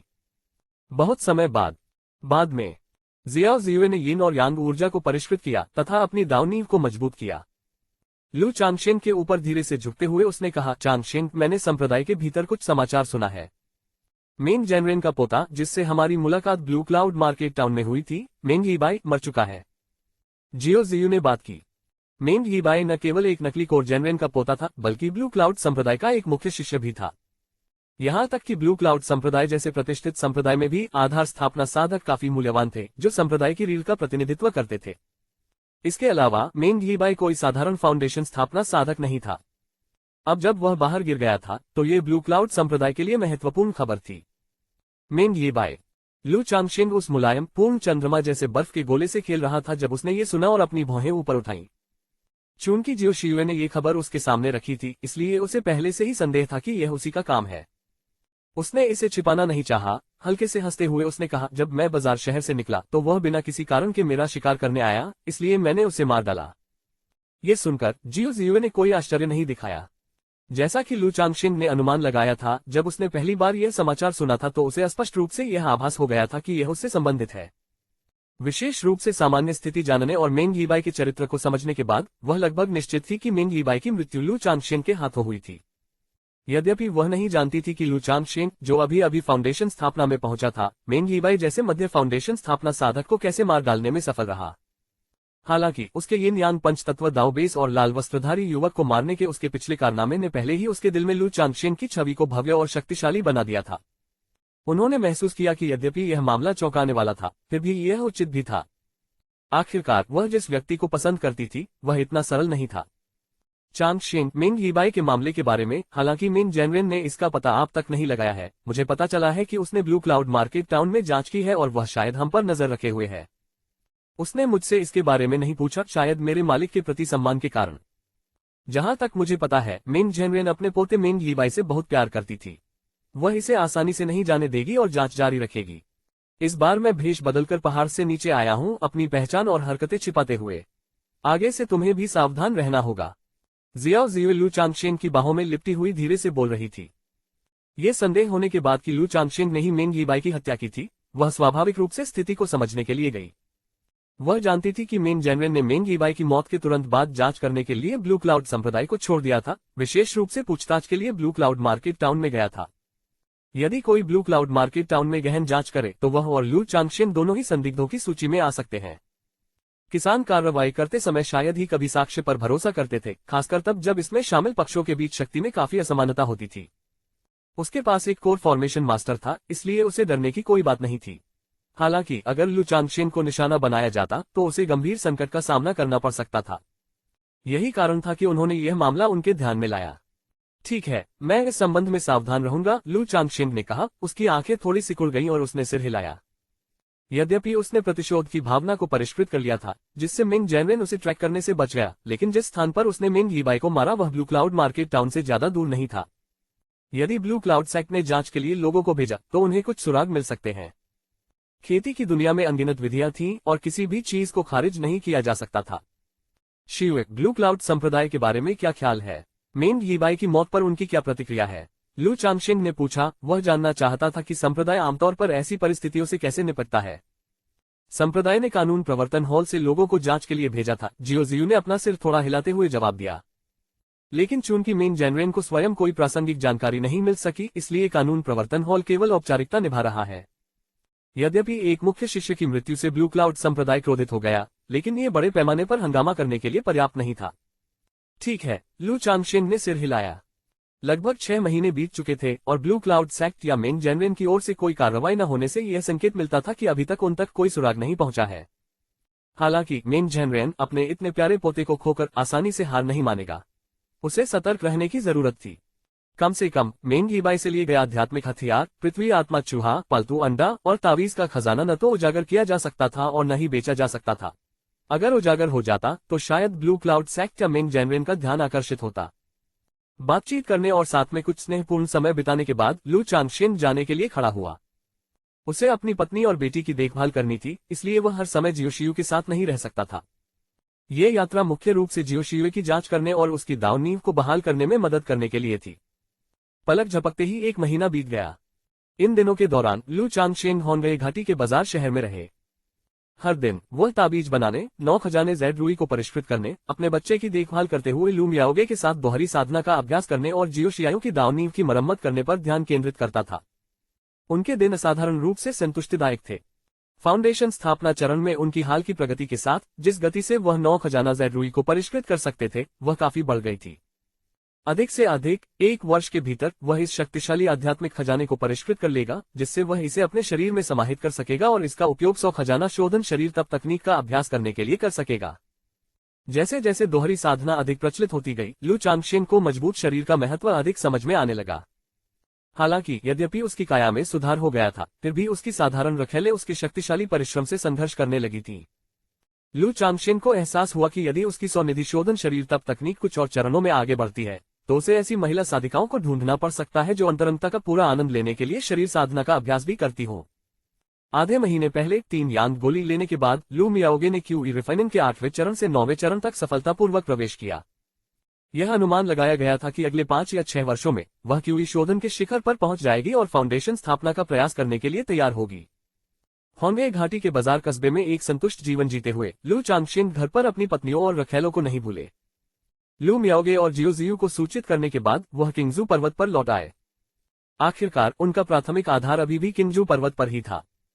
उन्होंने हमेशा अपने प्रारंभिक लक्ष्यों को याद रखा और अपने 2 मुख्य उद्देश्यों पर दृढ़ता से कायम रहे, बच्चों का अच्छी तरह से पालन पोषण करना और अच्छे बच्चों का निर्माण करना। किंगजू पर्वत पर लौटने पर लू चांगशेन को पता चला कि पिछले आधे महीने के उनके प्रयासों के परिणामस्वरूप उनकी उपपत्नी कुईसी गर्भवती हो गई थी। संतुष्ट महसूस करते हुए उन्होंने अपने परिवार का विस्तार करने के प्रयास को जारी रखने से पहले अपनी पत्नियों और बच्चों का हालचाल पूछा। किंगजू पर्वत पर आधे महीने से अधिक समय तक रहने और एक अन्य नौकरानी के गर्भवती हो जाने के बाद लू चांगशेन अपने इस्पात पंख वाले बाज पर सवार होकर रुई क्षेत्र की ओर चल पड़ा। कुछ हद तक अपनी पत्नियों और बच्चों का हालचाल जानने के लिए और कुछ हद तक बायलिंग से मिलने के लिए। आखिरकार उनकी आखिरी मुलाकात को 6 महीने हो गए थे। वह नहीं चाहता था कि यह युवा लड़की उसे भूल जाए। इसके अलावा अब वह अपनी साधना यात्रा भी शुरू कर सकती थी। रुई क्षेत्र में पहुंचने पर लू चांगशेन ने बायलिंग के निवास पर जाने से पहले उनके घर का दौरा किया। भाई टिल्डा, बायलिंग दादी झाओ से बुनाई सीख रही थी।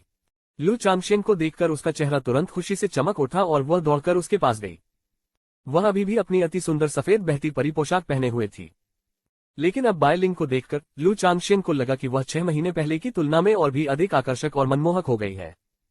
यद्यपि एक 12 वर्षीय लड़की के लिए आकर्षक शब्द काफी अनुचित था, लेकिन लू चांगशेन उस धारणा को दूर नहीं कर सका। वह इस बात से भली भांति परिचित था कि यह महज उसकी कल्पना नहीं थी। सचमुच उसमें कुछ अलग बात थी। इससे लू चांगशेन को यह अनुमान लगाने में मदद मिली कि यह बायलिंग की अनोखी शारीरिक स्थिति से संबंधित था। आखिरकार उसने पहले भी देखा था कि उसकी आंखों में कभी कभी एक आंतरिक तरंग, एक क्षणिक विस्मय प्रतिबिंबित होता था। मास्टर, दादी झाओ ने लू चांगशेन का सम्मानपूर्वक अभिवादन किया। वह अच्छी तरह समझती थी कि उसका वर्तमान आरामदायक जीवन पूरी तरह से बायलिंग की बदौलत है।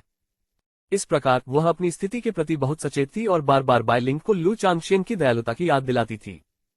हाल ही में छोटी लिंग पर कैसी है? लू चांगशेन ने सिर हिलाया और फिर अपने सामने खड़ी युवा लड़की की ओर देखा। उसकी 2 चोटियों को धीरे से सहलाते हुए उसने गर्मजोशी से पूछा। लिंगर इन दिनों बहुत खुश है। स्वादिष्ट खाना मिल रहा है और मैं बेफिक्र और खुश हूँ। और रूई अक्सर मुझे खेलने के लिए बाहर ले जाती है।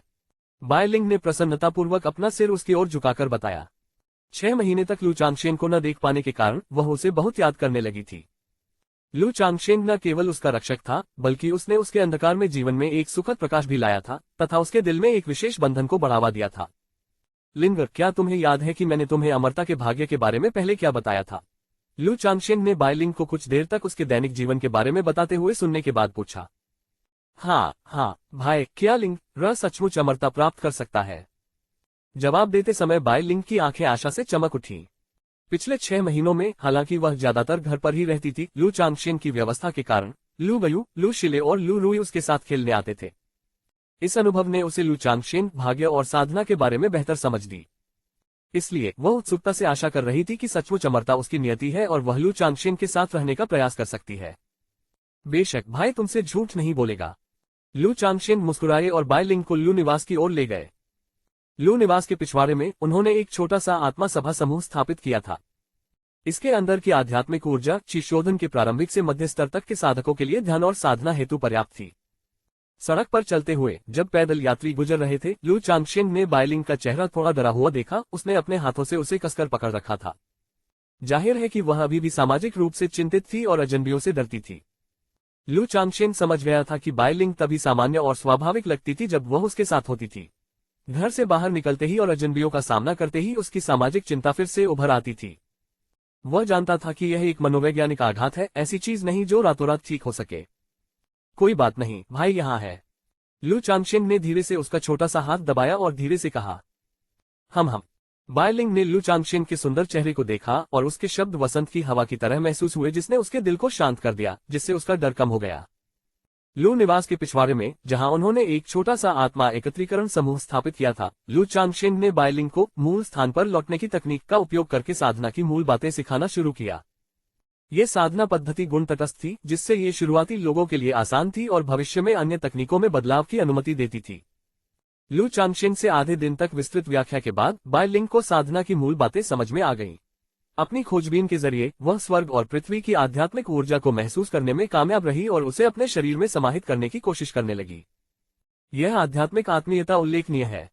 लू चांगशेन ने देखा कि बाइलिंग पालथी मारकर बैठी है, उसका चेहरा गंभीर है और वह आध्यात्मिक ऊर्जा को अंदर बाहर कर रही है, और वह आश्चर्यचकित हो गया। एक फाउंडेशन स्थापना साधक के रूप में वह हवा में आध्यात्मिक ऊर्जा के प्रवाह को स्पष्ट रूप से देख सकता था।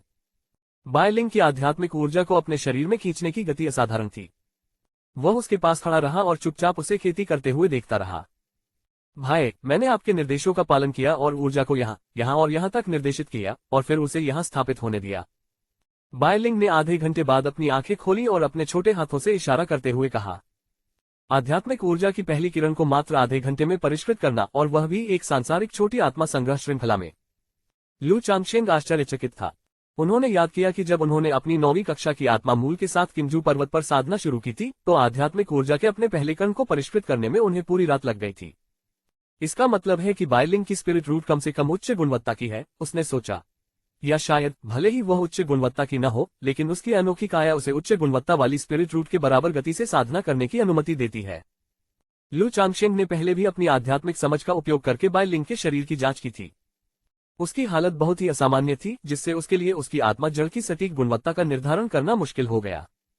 यहाँ तक कि उसके हाथ पर सांप जैसे शल्क भी उसके लिए रहस्य बने रहे। भाई, बाइलिंग की आवाज ने उसे उसके विचारों से बाहर निकाला। बाइलिंग ने देखा कि लू चांगशेन उसे घूर रहा है और वह धीरे से चिल्लाया। उसे चिंता हुई कि उसने शायद कुछ गलत किया है और उसे निराश किया है। कुछ नहीं लिटिल लिंगर, तुमने बहुत बढ़िया किया, इतनी जल्दी ये कर दिखाया, लू चांगशेन ने होश में आते हुए कहा। उसने सौम्य मुस्कान के साथ उसके सिर पर थपथपाया। हे। बाइलिंग ने प्रसन्नता और संतुष्टि भरी मुस्कान के साथ जवाब दिया। क्या मुझे बाइलिंग को किंजू पर्वत पर लाना चाहिए? लू चांगशेन ने विचार किया। यद्यपि धर्मनिरपेक्ष दुनिया में छोटा आत्मा एकत्रीकरण समूह प्रारंभिक साधना के लिए पर्याप्त था, लेकिन इसकी तुलना किंजू पर्वत से नहीं की जा सकती थी। बाइलिंग को किंजू पर्वत पर लाने से उसे उसकी प्रगति पर नजर रखने और उनके रिश्ते को मजबूत करने का मौका मिलेगा।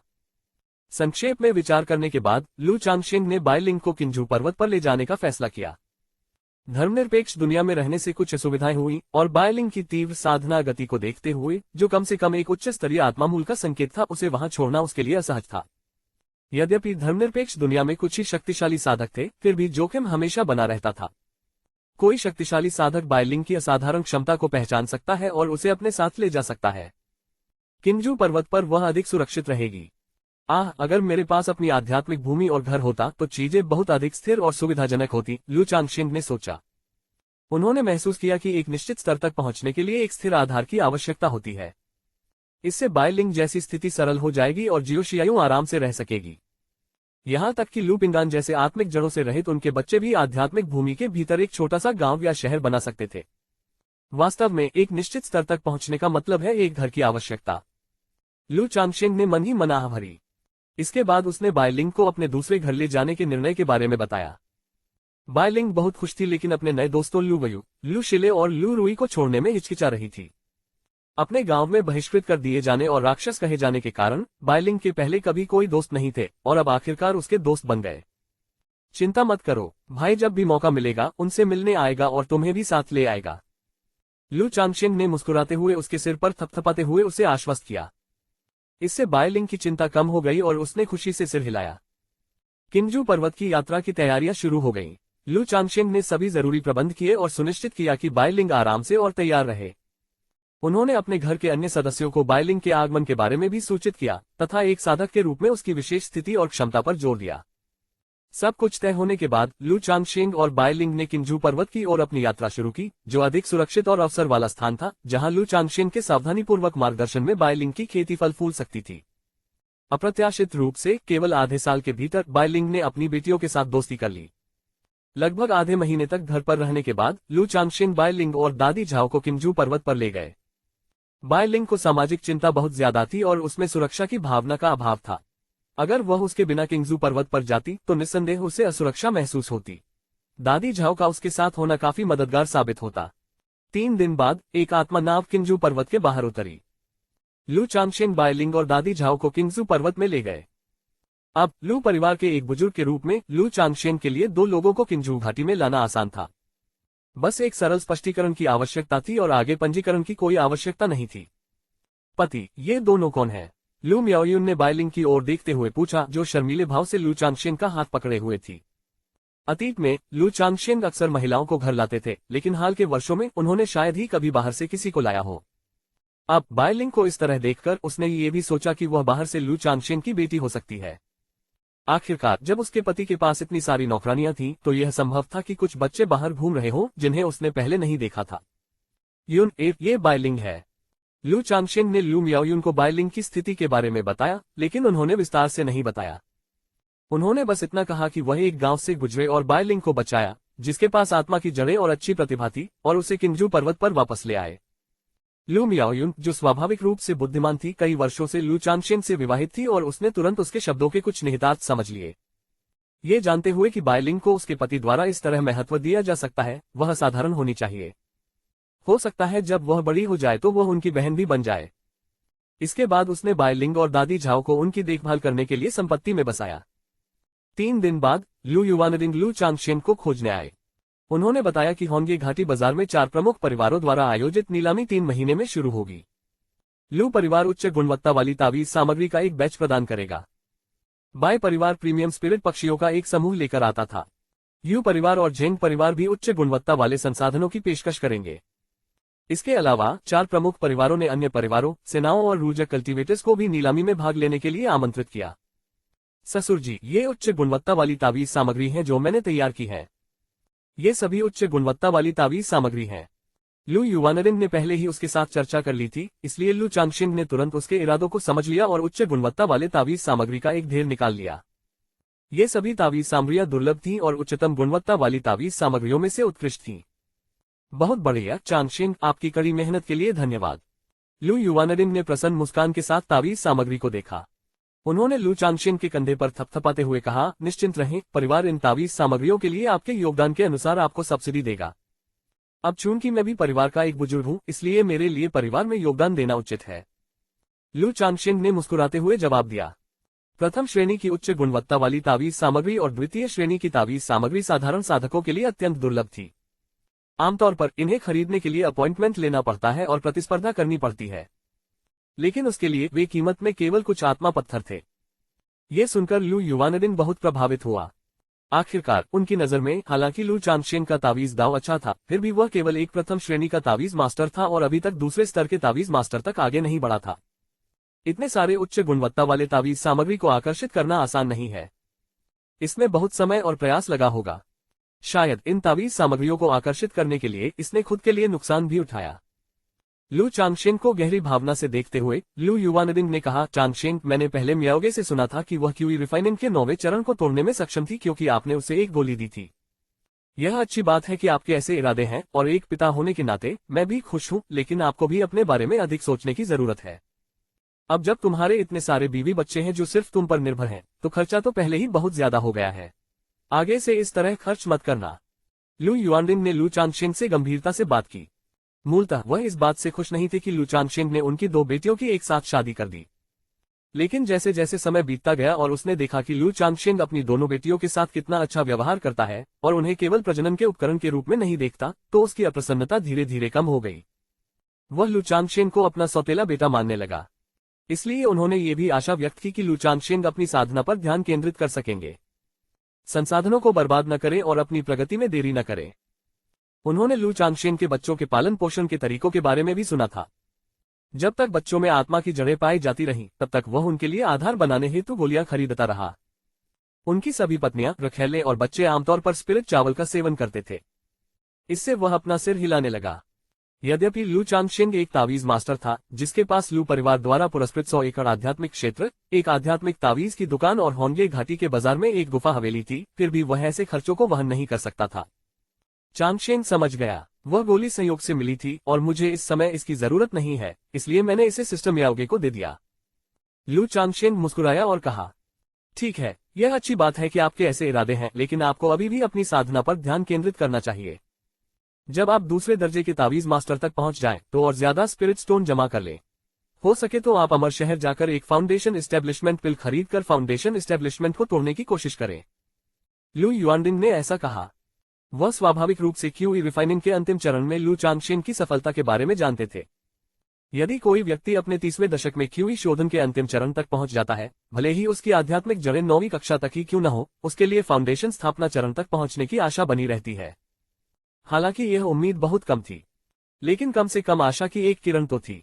ससुर जी, आप भी जानते हैं कि मैं कोई बड़ी महत्वाकांक्षा रखने वाला व्यक्ति नहीं हूं, इसलिए मैं कोई मायावी फाउंडेशन की स्थापना नहीं चाहता। फाउंडेशन स्थापना की पतली संभावना पर इतने सारे स्पिरिट स्टोन संसाधनों को खर्च करने के बजाय इन स्पिरिट स्टोन को बच्चों पर खर्च करना बेहतर है।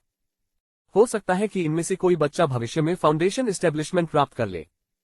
लू चांगशेंग मुस्कुराया। वह स्वाभाविक रूप से जानता था कि लू युआनडिंग का इरादा अच्छा था और वह उसे दिलासा देने की कोशिश कर रहा था। अपनी पत्नियों और बच्चों पर अपने सारे आत्मिक पत्थर खर्च करना वास्तव में उसके लिए बोझ बन जाएगा। लेकिन वह इस मामले पर सीधे तौर पर बात नहीं कर सकते थे, इसलिए उन्होंने वही बयानबाजी जारी रखी। ठीक है, जब तक आप इसे अपने दिल में जानते हैं, लू युआनडिंग ने कहा, अब और समझाने की कोशिश नहीं की। फिर उन्होंने सहजता से कहा, समय सचमुच उड़ जाता है। अगले 2 सालों में किंगशान और किंगजू भी अपनी आध्यात्मिक जड़ों को पहचानने की उम्र में पहुंच जाएंगे। मुझे लगता है कि किंगशान काफी आध्यात्मिक है। उसके पास आध्यात्मिक जड़ें होनी चाहिए, और वो भी अच्छी। लू चांगशेंग ने मुस्कुराते हुए सिर हिलाया। अपने कई बच्चों में से उन्हें किंगशान से बहुत उम्मीदें थीं। न केवल उसके पास मध्यम श्रेणी की आत्मा जड़ थी, बल्कि उसका शरीर भी धात्विक था। वह सचमुच बहुत आशाजनक था। लू चांगशेंग ने कहा, बहन मियाओगे के पास 5वीं कक्षा की आत्मा जड़ है, इसलिए मेरा मानना है कि किंगजू की आत्मा जड़ भी अच्छी होनी चाहिए। यद्यपि उनका बेटा वास्तव में प्रभावशाली था, फिर भी वे अपनी बेटी को नहीं भूल सके, विशेषकर अपने ससुर के सामने। हे लू युआनडिंग इस पर मुस्कुराया, लेकिन उसकी आंखों में अभी भी चिंता का भाव था। आखिरकार ये बहुत आम बात थी कि बच्चों को अपने माता पिता की आध्यात्मिक जड़ें विरासत में नहीं मिलती थीं। पलक झपकते ही 1 महीने से अधिक समय बीत गया। इस महीने में लू चांगशेंग के 3 और बच्चे हुए। यह उल्लेखनीय है कि बाइलिंग ने 5 दिन पहले बिना किसी गोली पर निर्भर हुए अपनी क्यूई रिफाइनिंग की सफलता को पहले चरण तक पूरा कर लिया। बिना किसी गोली के समर्थन के 1 महीने से भी कम समय में क्यूई रिफाइनिंग के पहले चरण तक पहुंचना लू चांगशेंग के लिए आश्चर्य की बात थी। वह इस बात पर आश्चर्यचकित हुए बिना नहीं रह सके कि कैसे व्यक्तियों के बीच प्रतिभा का अंतर कभी कभी मनुष्यों और वानरों के बीच के अंतर से भी अधिक होता है। साथ ही उन्हें इस छोटी बच्ची के विकास से भी अधिक उम्मीदें थीं। खेती के कमरे में मैंने आध्यात्मिक ऊर्जा की एक और बूंद संघनित कर ली है। लू चांगशेंग ने अपनी आंखें खोलते हुए और हल्की सांस छोड़ते हुए कहा, मेरी साधना पद्धति या तो दोहरी साधना है या गोलियों का सेवन। ऐसा लगता है जैसे मैं पूरी तरह से गलत रास्ते पर हूं। लेकिन 7 स्टॉर्स हॉट लैम्प डिटॉक्सिफाइंग पिल्स और संघनित नींव के साथ मेरी आध्यात्मिक ऊर्जा शुद्ध और धार्मिक है, इसलिए इसे गलत रास्ता नहीं माना जाना चाहिए। लू चांगशेंग ने अपनी डेंटियन झील में तरल आध्यात्मिक ऊर्जा को देखते हुए आह भरी। खेती के कमरे से निकलकर उन्होंने अपनी पत्नियों और रखैलों को इसकी जानकारी दी, फिर होंगे घाटी के बाजार की ओर जाने के लिए तैयार हो गए। वह इतने लंबे समय से घर पर ही था, अब समय आ गया था कि वह जाकर शियाओं को उसकी इन यांगद्वैत साधना में मदद करे। होंगे घाटी बाजार में नीलामी से पहले अभी भी 1 महीने से अधिक समय बचा है। लू म्याओयुन और अन्य लोगों ने वहां जाकर देखने की इच्छा व्यक्त की। मैं इस बार कुछ काम निपटाने जा रहा हूं और समय आने पर मैं तुम्हें लेने आऊंगा, लू चांगशेंग ने अपनी पत्नी की बातें सुनते ही कहा। अपनी पत्नियों और रखैलों को सांत्वना देने के बाद वह एक स्टील पंख वाले बाज पर सवार होकर होंगे घाटी के बाजार में पहुंचे। बाजार में घूमते हुए लू चांगशेंग ने देखा कि लोगों की आवाजाही काफी बढ़ गई थी। सड़कों पर 4 प्रमुख परिवारों की ओर से अधिक गश्ती दल और कानून प्रवर्तन कर्मी भी मौजूद थे। जाहिर है ऐसा आगामी नीलामी के कारण हुआ। यदि इस समय कोई राक्षसी साधक या दुष्ट साधक परेशानी पैदा कर रहे हैं तो मुझे डर है कि बाजार 3 से 5 साल तक ठीक नहीं हो पाएगा। लेकिन यू परिवार के पूर्वज यहाँ बैठे हैं और 4 प्रमुख परिवारों के पूर्वज उस समय यहाँ आ रहे हैं, इसलिए यह असंभव है कि कोई भी परेशानी पैदा करेगा, लू चांगशेंग ने मन ही मन सोचा। वह ये भी जानते थे कि बाजार चलाना इतना आसान नहीं है। वह अपने शांति ताबीज हॉल में पहुंचे और गांव ही से दुकान की सामान्य स्थिति के बारे में पूछा, फिर खाता बही देखी। अब स्वयं द्वारा उपलब्ध कराई गई उच्च गुणवत्ता वाली तावीज सामग्री के अलावा दुकान को निम्न स्तर की तावीज सामग्री, तावीज कागज और आध्यात्मिक स्याही की बिक्री और खरीद से हर महीने लगभग 200 आत्मा पत्थरों का लाभ होता था। ये राशि बहुत ज्यादा नहीं थी, लेकिन फिर भी स्वीकार्य थी। यदि हम हर महीने उनके द्वारा उपलब्ध कराई जाने वाली 3 उच्च गुणवत्ता वाली तावीज सामग्रियों को शामिल करें तो यह 800 आत्मा पत्थर होंगे। गांव हे के साथ बातचीत करते हुए उन्हें पता चला कि उनकी उच्च गुणवत्ता वाली तावीज सामग्री बहुत लोकप्रिय थी और उनकी अच्छी प्रतिष्ठा थी। लू चांगशेंग ने इस बारे में सोचा और प्रत्येक माह प्रदान की जाने वाली उच्च गुणवत्ता वाली तावीज सामग्री की संख्या 3 से बढ़ाकर 5 करने का निर्णय लिया। ऐसा नहीं है कि वह अधिक पैसा कमाना नहीं चाहता था, बात बस इतनी सी थी कि उनके पास तावीज सामग्री की आपूर्ति सीमित थी। जब भी वह साधना के लिए स्वयं को बंद कर लेता था या किसी अन्य कार्य में व्यस्त रहता था तो उसके पास तावीज बनाने का समय नहीं होता था। वह केवल अपनी इन्वेंट्री का उपयोग कर सकता था और उसे अभी भी हर महीने लू परिवार को तावीज सामग्री का एक बैच प्रदान करना पड़ता था। यदि वह लू परिवार को आपूर्ति करने के साथ साथ अपनी दुकान को भी बड़ी मात्रा में सामान उपलब्ध कराता तो ऐसा प्रतीत होता कि उसकी तावीज दर बहुत अधिक थी, इसलिए वह इसे धीरे धीरे ही ले सकता था। अपने द्वितीय स्तरीय तावीज मास्टर की स्थिति को सार्वजनिक रूप से प्रकट करने के बाद वह धीरे धीरे उच्च गुणवत्ता वाले तावीज सामग्रियों की मात्रा में वृद्धि करेगा। खाता बही देखने और ये देखने के बाद कि उसकी दुकान धीरे धीरे सही रास्ते पर आ रही है और लाभ कमा रही है, लू चांगशेंग ने ज्यादा पूछताछ या चिंता नहीं की।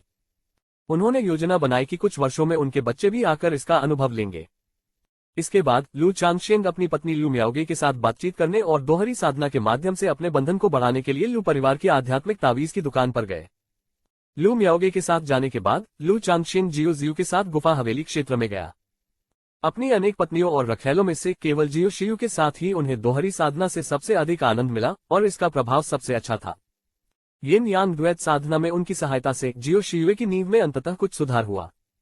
यह देखा जा सकता था कि उसकी नींव में दरारें और अंतराल कुछ हद तक ठीक कर दिए गए थे। लू चांगशेंग ने जियो के साथ मिलकर अनुमान लगाया कि लगभग 30 और सत्रों के बाद वे उसकी नींव में दरारें और अंतराल को पूरी तरह से ठीक कर सकते हैं। बाद में होंगे घाटी के बाजार में थोड़ी देर में नीलामी होने वाली है। क्या आप इन तावीजों की नीलामी में मेरी मदद कर सकते हैं? लू चांगशेंग ने जियो को पकड़ लिया और अपने भंडारण बैग से दूसरे स्तर के तावीज स्क्रॉल का एक ढेर निकाला। उसके पास ज्यादा स्पिरिट स्टोन नहीं थे, सिर्फ 6000 से कुछ ज्यादा, जो सभी मेन लीवाई से प्राप्त किए गए थे। लेकिन स्पिरिट स्टोन आसानी से नहीं मिलते थे। अब चून की नीलामी होने वाली थी, लू चांगशेंग ने इस अवसर का उपयोग तावीज स्क्रॉल के एक बैच को बेचने के लिए करने की योजना बनाई। आखिरकार उनके दूसरे दर्जे के तावीज स्क्रॉल को होंगे घाटी के बाजार में बेचना आसान नहीं था। अन्य प्रमुख बाजारों में वे अपने मूल्य के केवल 60 से 70% मूल्य पर ही बिक सकते थे, जो निश्चित रूप से इस नीलामी जितना अच्छा नहीं था। द्वितीय स्तरीय तावीज स्क्रॉल। जियो को यह देखकर आश्चर्य हुआ कि लू चांगशेंग ने लगभग 20 तावीज स्क्रॉल निकाले। फिर उसने पूछा, चांगशेंग, क्या तुमने ये तावीज खुद बनाए हैं या? वह स्वाभाविक रूप से जानती थी कि लू चांगशेंग एक तावीज मास्टर था, लेकिन वह उसके तावीज बनाने के कौशल के बारे में नहीं जानती थी। उसने 10 साल के समझौते के दौरान होंगी से केवल यही सुना था कि लू चांगशेंग एक उच्च श्रेणी का तावीज मास्टर था। लेकिन एक साथ इतने सारे तावीज स्क्रॉल देखकर उसे ऐसा लगा जैसे लू चांगशेंग ने उन्हें स्वयं बनाया हो। लू चांगशेंग ने उत्तर दिया, इनमें से कुछ मैंने स्वयं बनाए हैं और कुछ मुझे दयालु लोगों ने दिए हैं। चूंकि जियो शियुए को पहले से ही फाउंडेशन स्थापना और यिन यांग पंचतत्व दाओबेस तक पहुंचने के उसके प्रयासों के बारे में पता था, इसलिए उसने अन्य पहलुओं का खुलासा करने में भी कोई आपत्ति नहीं जताई। आखिरकार वह लू चांगशिन सिर्फ दूसरों पर ही निर्भर नहीं था।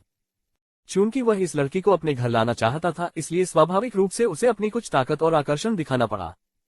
चांगशिन, आप तावीज शिल्प में दूसरे स्तर पर पहुंच गए हैं। जियो शियुए के तेजस्वी चेहरे पर आश्चर्य और अविश्वास के भाव दिखाई दिए। नील मेघ संप्रदाय के बाह्य शिष्य के रूप में उन्हें साधना की सभी 100 कलाएं सीखनी पड़ती थीं। मुख्य शिष्य विशेषज्ञता चुन सकते थे, इसलिए वह अच्छी तरह जानती थी कि साधना कला को दूसरे स्तर तक ले जाना कितना कठिन होता है। नीले बादल संप्रदाय में 90% शिष्यों ने एक साधना कला को दूसरे स्तर तक आगे बढ़ाने में ही दशकों लगा दिए, और लू चांगशिन ने केवल 10 वर्षों में न केवल फाउंडेशन स्थापना तक पहुंच बनाई, बल्कि दूसरे स्तर के तावीज मास्टर भी बन गए। ये तो आश्चर्यजनक था। आप देखिए, हर साधक की ऊर्जा सीमित होती है। एक से अधिक प्रयासों पर ध्यान केंद्रित करने से अनिवार्यता साधना में बाधा उत्पन्न होती है। इसीलिए नीलमेघ संप्रदाय में केवल बाह्य शिष्यों को ही साधना की सभी 100 कलाएं सीखने की आवश्यकता होती है, जबकि आंतरिक शिष्य स्वयं चुन सकते हैं। बस एक दूसरे स्तर के तावीज मास्टर और जियो, आप इतना उपद्रव कर रहे हैं। लू चांगशिन ने जियो शियुए के आश्चर्यचकित भाव को देखकर हल्के से हंसते हुए कहा, लेकिन अंदर ही अंदर उसे थोड़ी खुशी महसूस हुई। ऐसा कहा जाता है कि यदि आप अमीर और शक्तिशाली होने के बावजूद अपने गृहनगर नहीं लौटते हैं, तो ये रात में अच्छे कपड़े पहनकर घूमने जैसा है। वर्षों की साधना के बाद भी लू चांगशिन को अभी भी एक साधारण व्यक्ति जैसा ही महसूस होता था। वह अभी भी युवा और सुंदर दिव्य युवतियों को पसंद करता था और दूसरों के सामने संत जैसा दिखने की इच्छा रखता था। दुर्भाग्यवश परिस्थितियों ने इसकी अनुमति नहीं दी। स्थिरता के लिए उसे इन इच्छाओं को छिपाते हुए विनम्रतापूर्वक जीवन जीना पड़ा। अब वह केवल जियोशियाओं के सामने इसकी एक झलक दिखा सकता था।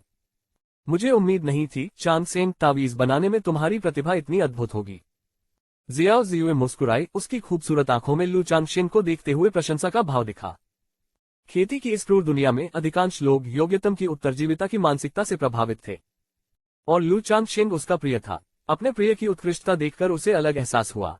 मैंने फाउंडेशन एस्टेब्लिशमेंट में सफलता प्राप्त करने के बाद टेलिस्मैन क्राफ्टिंग में दूसरे स्तर तक भी पहुंच बना ली, और मेरी आध्यात्मिक चेतना में काफी वृद्धि हुई। लू चांगशिन ने हल्की मुस्कान के साथ अपना सिर हिलाते हुए कहा, यद्यपि यह झूठ था, आध्यात्मिक चेतना ने वास्तव में ताबीज बनाने में मदद की। या यूं कहें कि आध्यात्मिक चेतना होने से सब कुछ आसान हो गया। यदि कोई आधार स्थापना साधक साधना की 100 कलाओं का अध्ययन करने में समय लगाने को तैयार हो, तो वह निश्चित रूप से साधारण साधकों से कई गुना या दर्जनों गुना बेहतर होगा। लेकिन इससे इस क्षेत्र में आपकी असाधारण प्रतिभा का भी पता चलता है, जियाओ शियू ने अर्धचंद्राकार मुस्कान के साथ कहा, मानो उसे अभी अभी कुछ याद आया हो। उसने पूछा, वैसे चांगशिन, भविष्य के लिए आपकी क्या योजनाएं हैं? योजनाएं? लू चांगशिन ने उम्मीद नहीं की थी कि जियो जियो अचानक इसके बारे में पूछेगा। उन्होंने थोड़ा सोचा और कहा, दरअसल मेरी कोई बहुत बड़ी ख्वाहिशें नहीं है। मैं यहाँ तक मुख्यतः कुछ मौकों और अच्छी किस्मत की बदौलत पहुंचा हूँ। लू चांगशिन ने कहा, अगर मुझे योजना बनानी होती तो मैं बच्चों के बड़े होने तक प्रतीक्षा करता और फिर अपना साधना परिवार स्थापित करने के लिए आध्यात्मिक भूमि की तलाश करता। परिवार स्थापित करने के लिए आध्यात्मिक भूमि की तलाश करो। जियो शियू ने विचारपूर्वक सिर हिलाया। वह ये भी जानती थी कि लू चांगशिन को बच्चे पसंद हैं और उनके बहुत सारे बच्चे हैं। भविष्य में अपना स्वयं का परिवार स्थापित करने पर विचार करना उनके लिए उचित था। चांगशिन, अगर तुम परिवार बसाना चाहते हो तो तुम्हें सबसे पहले एक आध्यात्मिक भूमि ढूंढनी होगी। फिलहाल जियांग देश की ज्यादातर आध्यात्मिक भूमि पर कब्जा है। जब तक कि तुम ग्रेट ड्रीम मार्च 10,000 बीस्ट माउंटेन रेंज या दूसरे देशों की सीमाओं पर न जाओ जहां ठंड और वीरान है। क्या आपने कभी ब्लू क्लाउड संप्रदाय में शामिल होने के बारे में सोचा है? जियो जियू ने पूछा। उसने अभी अभी सुना था कि लू चांगशिन के पास दूसरे दर्जे के तावीज मास्टर के कौशल है और वह उसे ब्लू क्लाउड संप्रदाय में शामिल होने के लिए आमंत्रित करना चाहती थी। ये संप्रदाय के लिए भर्ती करने के बारे में इतना नहीं था। उसने बस सोचा कि अब चूंकि लू चांगशिन फाउंडेशन स्थापना तक पहुंच गया है तो वह बेहतर वातावरण की तलाश करने पर विचार कर सकता है। जियांग देश में स्वर्गीय तलवार संप्रदाय के प्रभुत्व के तहत 3 प्रमुख अमर संप्रदायों में से एक नीला बादल संप्रदाय स्वाभाविक रूप से एक अच्छा विकल्प माना जाता था। नीले बादल संप्रदाय में शामिल हो? लू चांगशिन ने सवाल पर भौहें चढ़ाई। ये सही है चांगशिन। दूसरे दर्जे के तावीज गुरु के रूप में अपने कौशल के साथ आप अतिथि साधक के रूप में नीले बादल संप्रदाय में प्रवेश कर सकते हैं। और नीले बादल संप्रदाय के पास किराए या बिक्री के लिए कई आत्माव्यर्थ क्षेत्र उपलब्ध हैं।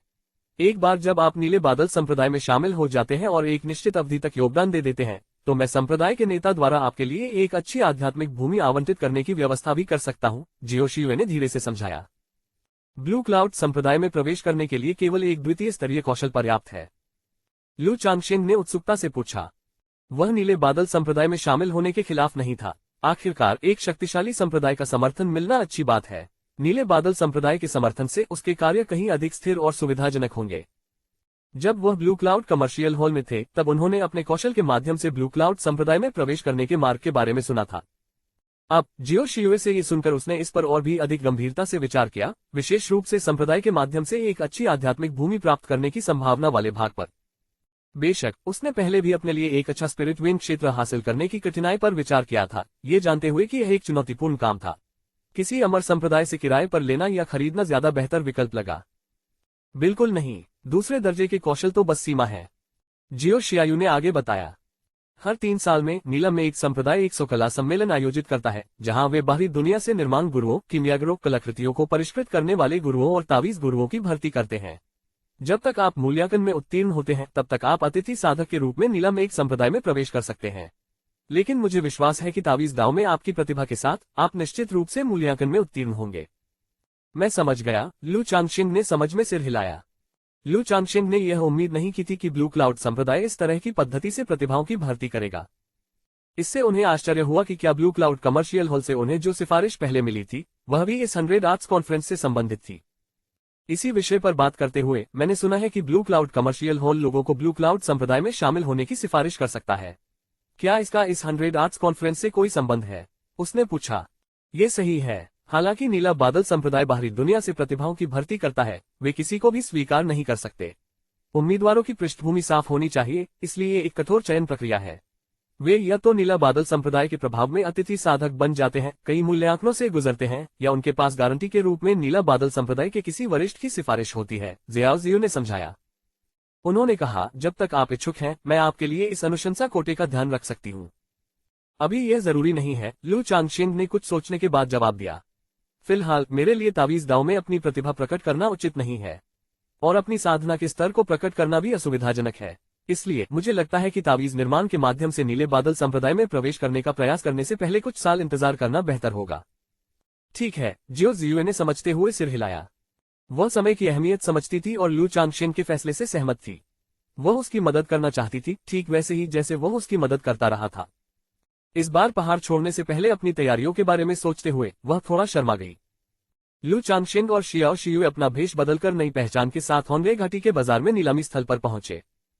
यद्यपि नीलामी में अभी 1 महीने से अधिक का समय बाकी था, परंतु 3 महीने की तैयारी पहले ही शुरू हो चुकी थी।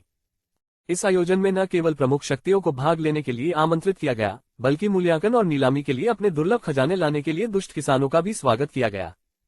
कई दुष्ट साधकों को, जिन्हें दुर्लभ खजाने प्राप्त हो सकते थे, जिनकी पहचान वे नहीं कर सकते थे, मूल्यांकनकर्ताओं को नियुक्त करने के लिए आत्मा पत्थर खर्च करने पड़ते थे। अधिकाधिक उपस्थित लोगों को आकर्षित करने के लिए 4 प्रमुख परिवारों ने कई मूल्यांकनकर्ताओं को नीलामी स्थल पर आमंत्रित किया था तथा उन्हें निःशुल्क मूल्यांकन सेवाएं प्रदान की थीं। नमस्कार वरिष्ठ जनों, क्या आप खजानों का मूल्यांकन या नीलामी करने आए हैं? जैसे ही लू चांगशेंग और जियो शियू ने नीलामी हॉल में प्रवेश किया, अंदर का प्रबंधक कांप उठा, जल्दी से आगे बढ़ा और एक सम्मानजनक और अनुग्रहपूर्ण अभिव्यक्ति प्रदर्शित की। कारण सरल था, जियो शियू ने अपनी आभा को छिपाया नहीं था, बल्कि अपनी आधार स्थापना साधना के निशान प्रकट किए थे। साधना की दुनिया में अपनी शक्ति का थोड़ा सा प्रदर्शन करने से अक्सर चीजें बहुत आसान हो जाती हैं। दोनों, जियो शियू ने शांत स्वर में बात की, उसकी आवाज ठंडी और अधिक महान लगने लगी। वरिष्ठ जनों, कृपया दूसरी मंजिल पर चले जाइए। प्रबंधक ने आदरपूर्वक झुककर उनका अभिवादन किया और उन्हें कार्यक्रम स्थल की दूसरी मंजिल तक ले गया। मूल्यांकन के लिए कतार में प्रतीक्षा कर रहे दुष्ट किसानों ने ये दृश्य देखा और उन्हें प्रबंधक का व्यवहार अनुचित नहीं लगा। इसके बजाय उन्होंने लू चांगशेंग और जियो शियू को सम्मान, प्रशंसा और जिज्ञासा से देखा। दूसरी मंजिल का वातावरण बहुत सुंदर था।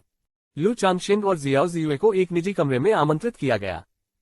उनके बैठने के कुछ ही देर बाद एक अधेड़ उम्र का आदमी आलीशान पोशाक पहने तेजी से वहां आया। उसका रूप रंग बहुत ही सुंदर था और उसने नीले रंग का वस्त्र पहना हुआ था जो आध्यात्मिक प्रकाश से जगमगा रहा था। दोनों को प्रणाम करते हुए उसने कहा, वरिष्ठ जनों नमस्कार, मैं यू झिंगुआंग हूँ, इस नीलामी स्थल का प्रबंधक और मूल्यांकन करता। क्या मैं पूछ सकता हूँ कि आप किन खजानों की नीलामी या मूल्यांकन करना चाहते हैं? बाजार में प्रवेश के लिए पहचान सत्यापन और पंजीकरण की आवश्यकता थी। यदि कोई फाउंडेशन स्थापना साधक आता तो बाजार स्वाभाविक रूप से सम्मानपूर्वक उसका स्वागत करता।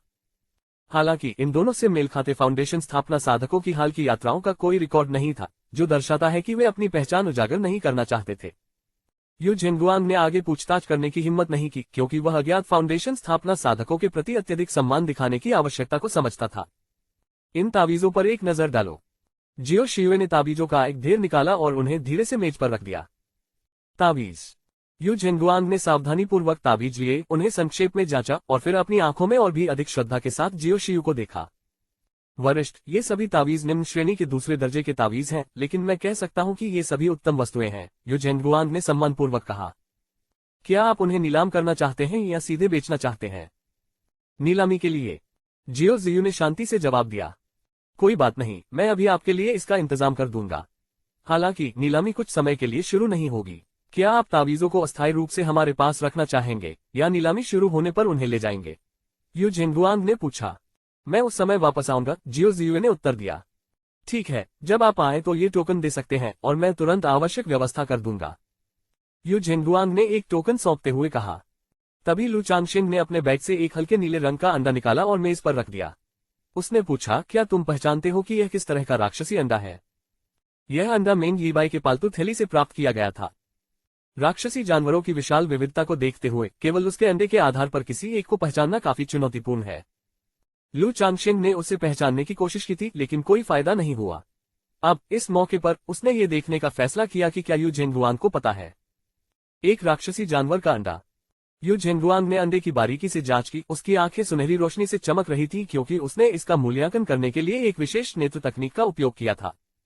वरिष्ठ, कृपया एक क्षण प्रतीक्षा करें जब तक मैं पुष्टि करता हूं, उन्होंने लू चांगशेन को प्रणाम करते हुए कहा, इससे पहले कि वे अपने भंडारण बैग से कई जेड पुस्तकें निकालते और उन्हें पलटते। 2 खंडों पर विचार विमर्श के बाद अंततः उन्होंने अपनी बात रखी। वरिष्ठ, अगर मैं गलत नहीं हूं तो यह जेड लुवान पक्षी का अंडा होना चाहिए। जेड लुवान बर्ड। लू चांगशेन ने भौहें उठाई। हाँ, ये राक्षसी जानवर जेड लुवान पक्षी के बारे में जानकारी है।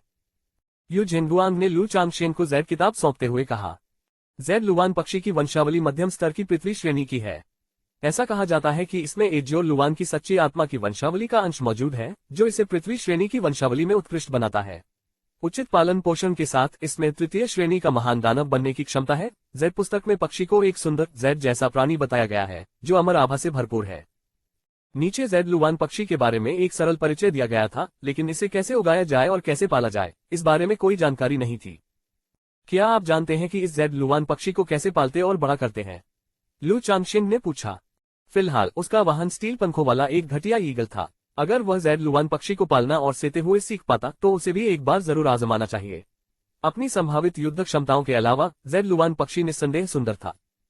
वरिष्ठ, जेड लुवान पक्षी के अंडे सेने और पालन पोषण की विधि के बारे में मुझे भी नहीं पता। यू झेंगुआंग ने कड़वी मुस्कान के साथ उत्तर दिया। हालांकि मैंने सुना है कि जेड लुवान पक्षी आसमानी नीले गर्म जेड को पसंद करता है।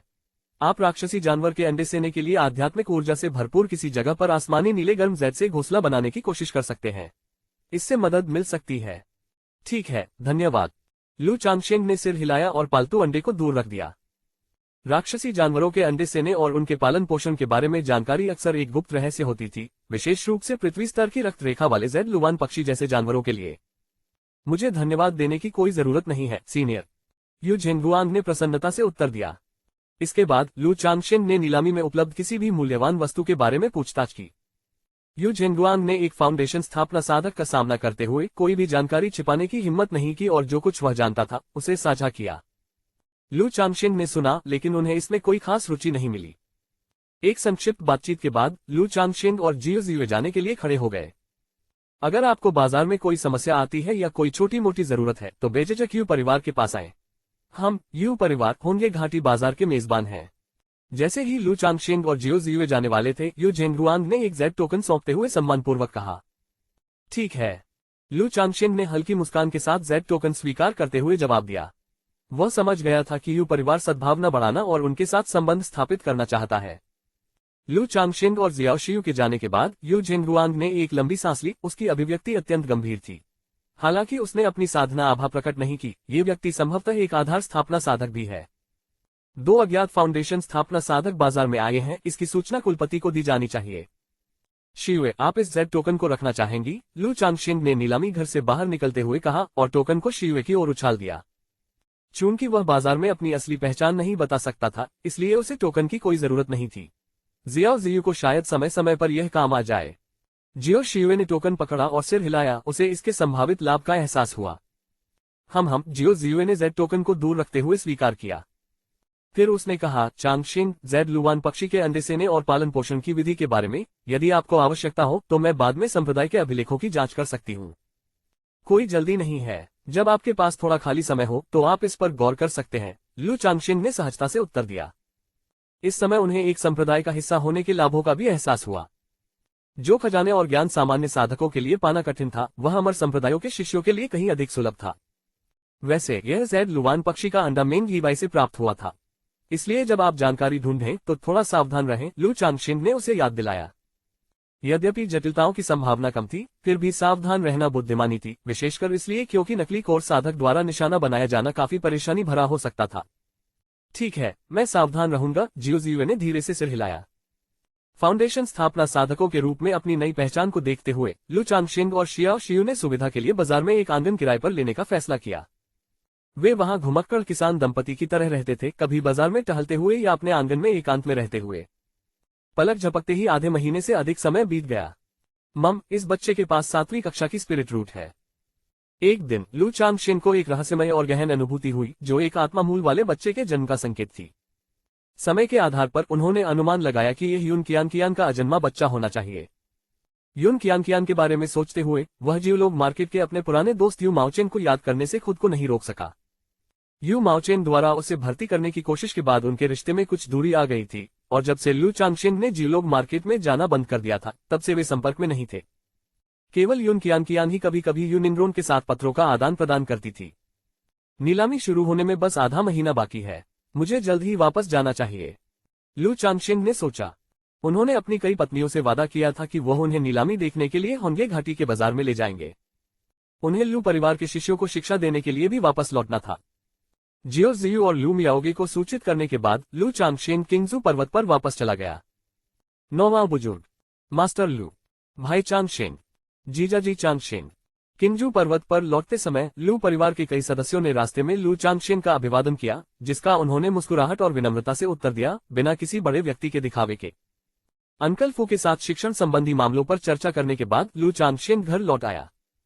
यून कियान की बेटी के जन्म की खबर सुनकर लू चांगशिन उनका हालचाल जानने गए। हालांकि उन्हें बच्चों की बढ़ती संख्या से कुछ उदासीनता महसूस हुई, फिर भी उन्होंने एक पति और पिता के रूप में अपने कर्तव्य पूरे किए। 10 दिनों तक घर पर रहने और विभिन्न मामलों को संभालने के बाद लू चांगशिन ने एक स्पिरिट नाव का संचालन किया और लू मियाओहुआन, लू मियाओयुन और क्यू झेनझेन के साथ होंगे घाटी के बाजार के लिए रवाना हुए। अब लू परिवार के एक वरिष्ठ बुजुर्ग के रूप में आत्मा नाव चलाना विशेष रूप से विशिष्ट नहीं था। चेन, तुम यहाँ क्या कर रहे हो? लू चांगशिन ने होंगे घाटी के बाजार के प्रवेश द्वार पर पहुंचने पर एक परिचित गश्तीकर्मी का अभिवादन किया। चांगशिन, यह नीलामी में मेरा पहला अवसर है और हम कोई गलती बर्दाश्त नहीं कर सकते, इसलिए परिवार ने मुझे व्यवस्था बनाए रखने का काम सौंपा है, लू मियाओचेन ने आलस्य से कहा। लू चांगशिन को देखकर उनका उत्साह बढ़ गया। इसके बाद उन्होंने लू मियाओयुन, लू मियाओहुआन और क्यू झेनझेन का अभिवादन किया और फिर उनका पंजीकरण किया तथा बिना पहचान सत्यापन के एक विशेष चैनल के माध्यम से उन्हें प्रवेश करने दिया। होंगे घाटी के बाजार में लोगों की बढ़ती संख्या के कारण कुछ विशिष्ट अतिथियों के लिए विशेष चैनल स्थापित किए गए थे। बाजार में प्रवेश करते ही लू चांगशिन अपनी पत्नियों के साथ बाजार का भ्रमण करने लगे। आगामी नीलामी के कारण बाजार में चहल पहल चरम पर थी और लोगों की भीड़ अपने चरम पर थी। अचानक जब वे सड़क पर चल रहे थे तो द्वितीय मिस ने घृणा से नाक भान सिकुड़ी। उनके पास आ रही पीले रंग की पोशाक में एक महिला ने भी लू चांगशिन का उपहास किया। ये देखकर लू चांगशिन एक पल के लिए हैरान रह गया। उसे समझ नहीं आ रहा था कि आखिर हो क्या रहा है। उसे यह याद करने में एक पल लगा कि वह महिला झेन परिवार की वैध बेटी झेन योंगशान थी, जिसका दूसरी मिस के साथ कुछ मनमुटाव और शिकायतें थीं। उन्होंने अपना सिर हिलाया और वर्षों से उनके बीच चली आ रही दुश्मनी पर मुस्कुराए। क्या आप श्री लू चांगशिन तावीज मास्टर हैं? मैं यू निंगहाई हूँ। आपसे मिलकर खुशी हुई। झेन योंगशान के साथ चल रहे एक नीले कपड़े पहने युवक ने मुस्कुराते हुए और विनम्रता से झुककर लू चांगशिन का अभिवादन किया। आपसे मिलकर खुशी हुई, श्रीमान यू, लू चांगशिन ने उत्तर दिया और पहचान लिया कि यह नाम ग्रीन लेक माउंटेन के यू परिवार से है। उसने सुना था कि झेन परिवार का अब कोई उत्तराधिकारी नहीं है, यहाँ तक कि कोई नया फाउंडेशन स्थापना साधक भी नहीं है और उनके कुलपिता के पास बस कुछ ही दशक बचे हैं। इसलिए झेन परिवार ने यू परिवार के साथ संबंध बना लिए थे और दोनों परिवारों के बीच कई विवाह हुए थे। कुछ विनम्र शब्दों का आदान प्रदान करने के बाद वे सभी अपने अपने साथियों के साथ चले गए। लगता है हुआन र को अभी भी पुरानी शिकायतें याद हैं। लू चांगशेंग ने दूसरी मिस की ओर देखते हुए चिढ़ाते हुए कहा। अशिश, कैसी नाराजगी? मुझे कोई नाराजगी नहीं है, दूसरी मिस ने जवाब दिया। उनका दुबला पतला शरीर एक काले रंग के उत्तम गाउन में सजी हुई थी, उनकी ठुड्डी नाजुक ढंग से उठी हुई थी। 2 बच्चों की मां बनने के बाद से वह अपने पहनावे के मामले में ज्यादा रूढ़िवादी हो गई थी। हालांकि उसे अब भी छोटे छोटे कपड़े खरीदने का शौक था, लेकिन वह उन्हें सिर्फ घर पर या लू चांगशेन के साथ ही पहनती थी। हे, क्या उस व्यक्ति ने अभी अभी सिस्टर हुआन हुआन को नाराज किया? क्वो झेनझेन, जो पास में ही था, जिज्ञासा से बोला। लू चांगशेन ने हंसते हुए घटना का वर्णन किया। अपनी पत्नियों के साथ उनके अवकाशपूर्ण क्रियाकलापों में आधा दिन बिताने के बाद लू चांगशेन होनवे घाटी में लू परिवार के परिसर में गए। तीसरे दिन लू परिवार के पूर्वज लू युवानजो भी उच्च पदस्थ सदस्यों के एक समूह के साथ बाजार में लू परिवार की दुकानों की स्थिति का निरीक्षण करने के लिए होनवे घाटी पहुंचे। परिवार के 9वें बड़े सदस्य के रूप में लू चांगशेन स्वाभाविक रूप से उनके साथ थे। निरीक्षण के दौरान लू चांगशेन को लू परिवार के कुछ सराय और रेस्तरां की स्थिति के बारे में मोटे तौर पर जानकारी मिली। लाभ औसत था, लेकिन लू परिवार में अनेक प्रथम श्रेणी के तावीज मास्टरों और लू परिवार द्वारा उत्पादित तावीज कागज और स्पिरिट स्याही की अच्छी प्रतिष्ठा के कारण तावीज की दुकानें अपेक्षाकृत अच्छी चल रही थीं। स्पिरिट रूट्स के साथ 30 वंशजों तक पहुंचने और एक लॉटरी का मौका अर्जित करने के लिए मेजबान को बधाई। तभी एक रहस्यमय अनुभूति के साथ सिस्टम नोटिफिकेशन की आवाज गूंजी। ये जानते हुए कि उनके परिवार में आत्मा जड़ों वाला एक और बच्चा पैदा हुआ है, लू चांगशेन शांत रहे और उन्होंने अभिव्यक्ति में कोई परिवर्तन किए बिना निरीक्षण जारी रखा। निरीक्षण के बाद लू चांगशेन अपने निवास पर लौट आए और चुपचाप लॉटरी शुरू करने के लिए सिस्टम चालू कर दिया। परिचित लॉटरी पहिया उसके सामने प्रकट हुआ। लॉटरी शुरू करो। थोड़ी सी मानसिक उथल पुथल के साथ पहिए पर एक सुनहरी रोशनी तेजी से घूमने लगी। जल्द ही प्रकाश खजाना पर रुक गया। डिंग, हेवनली स्पिरिट प्लांट पाने के लिए मेजबान को बधाई। इनाम सिस्टम स्पेस में भेज दिया गया है। होस्ट इसे कभी भी देख सकता है। स्वर्गीय आत्मा का पौधा। लू चांगशेन ने अपनी भौहें उठाई जैसे ही उसने उस इनाम को देखा जो उसने अभी अभी जीता था। इससे पहले जब उन्होंने पालतू जानवर श्रेणी के अंतर्गत 6 पंखों वाला सुनहरा रेशम कीट प्राप्त किया था, तो लू चांगशेन ने सोचा था कि स्वर्गीय आत्मा पौधे भी उसी श्रेणी में आ सकते हैं। खैर, कुछ पौधे और पेड़ आध्यात्मिक प्राणी बन सकते हैं, लेकिन हर पौधा ऐसा नहीं कर सकता, लू चांगशेन ने हल्के से हंसते हुए कहा। इन विचारों पर ध्यान दिए बिना उसने अपना ध्यान दूसरी ओर स्थानांतरित कर दिया और सिस्टम स्पेस में स्वर्गीय आत्मा संयंत्र के बारे में जानकारी पर नजर डाली। स्पिरिट प्लांट, स्वर्गीय स्पिरिट प्लांट। स्तर, तीसरा स्तर। विवरण: स्वर्गीय आत्मा का पौधा हर 30 साल में अपनी जड़ों से आध्यात्मिक दीप्ति अमृत का संघनन करता है।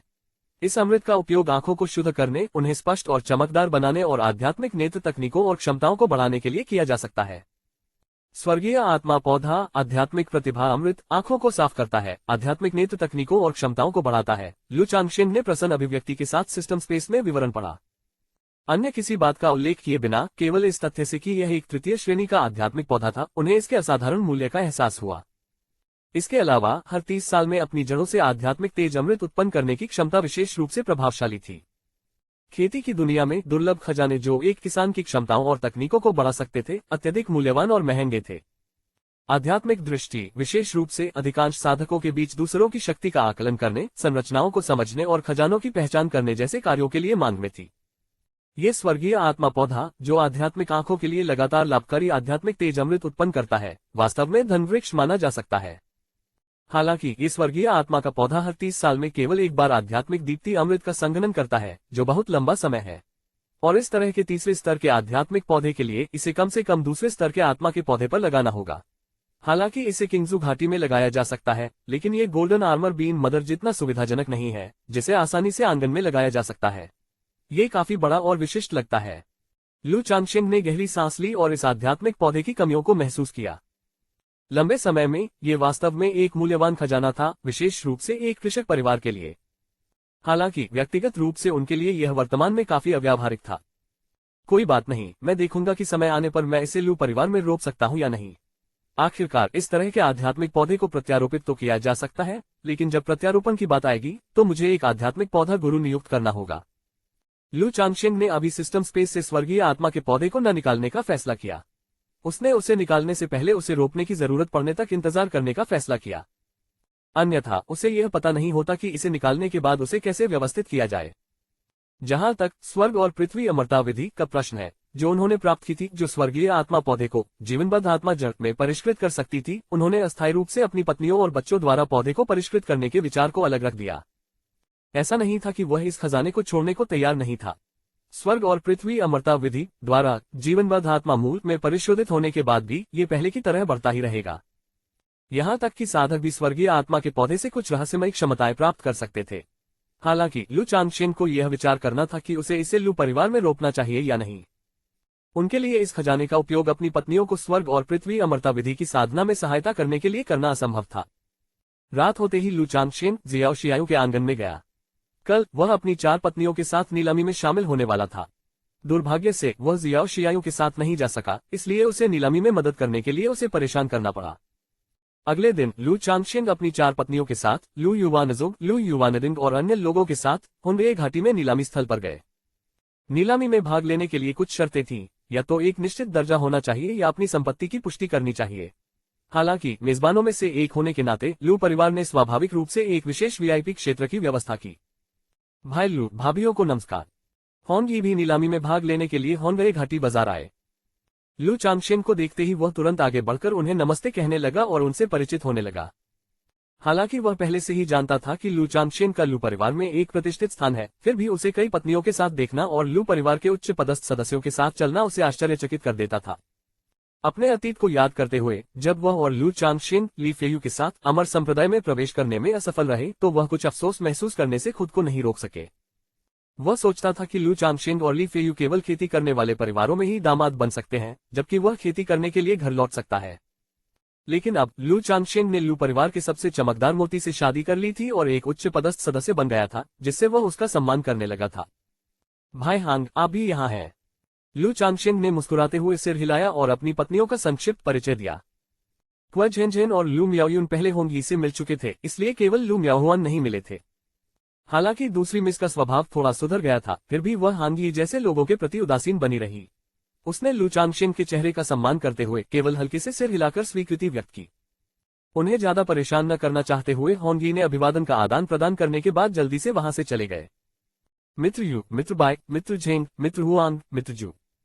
कार्यक्रम स्थल में प्रवेश करते ही लू युवानजोग ने वहां उपस्थित प्रत्येक फाउंडेशन स्थापना साधक का अभिवादन किया और उनसे छोटी छोटी बातें की। इसका सामना करते हुए लू चांगशेन ने हस्तक्षेप नहीं किया और अपनी पत्नियों को लू परिवार के वीआईपी क्षेत्र में बैठने के लिए ले गए। ऐसे वीआईपी क्षेत्रों की सीटों से न केवल पूरी नीलामी का शानदार दृश्य दिखाई देता था, बल्कि वहां आध्यात्मिक चाय और फल परोसने वाले परिचारक भी उपलब्ध थे। लू चांगशेन ने भी दूर से वीआईपी क्षेत्र में बैठे जियो शियाओ को देखा। फाउंडेशन स्थापना साधकों के रूप में उनके लिए नीलामी के लिए वीआईपी सीटें तैयार करना स्वाभाविक था। हालांकि हांगी को सामान्य खंड में केवल एक साधारण गद्दी के साथ बैठाया गया था, जो उनके निम्न स्तर को दर्शाता था। लगभग आधा घंटा बीत गया और नीलामी स्थल लगभग भर गया। गुंजन नीला वस्त्र पहने, जेड मुकुट पहने, तीखी भौहों और चमकदार आंखों वाला एक युवक नीलामी मंच पर चढ़ा। दोस्तों, इस नीलामी में शामिल होने के लिए हुनरे वैली मार्केट में आपका स्वागत है।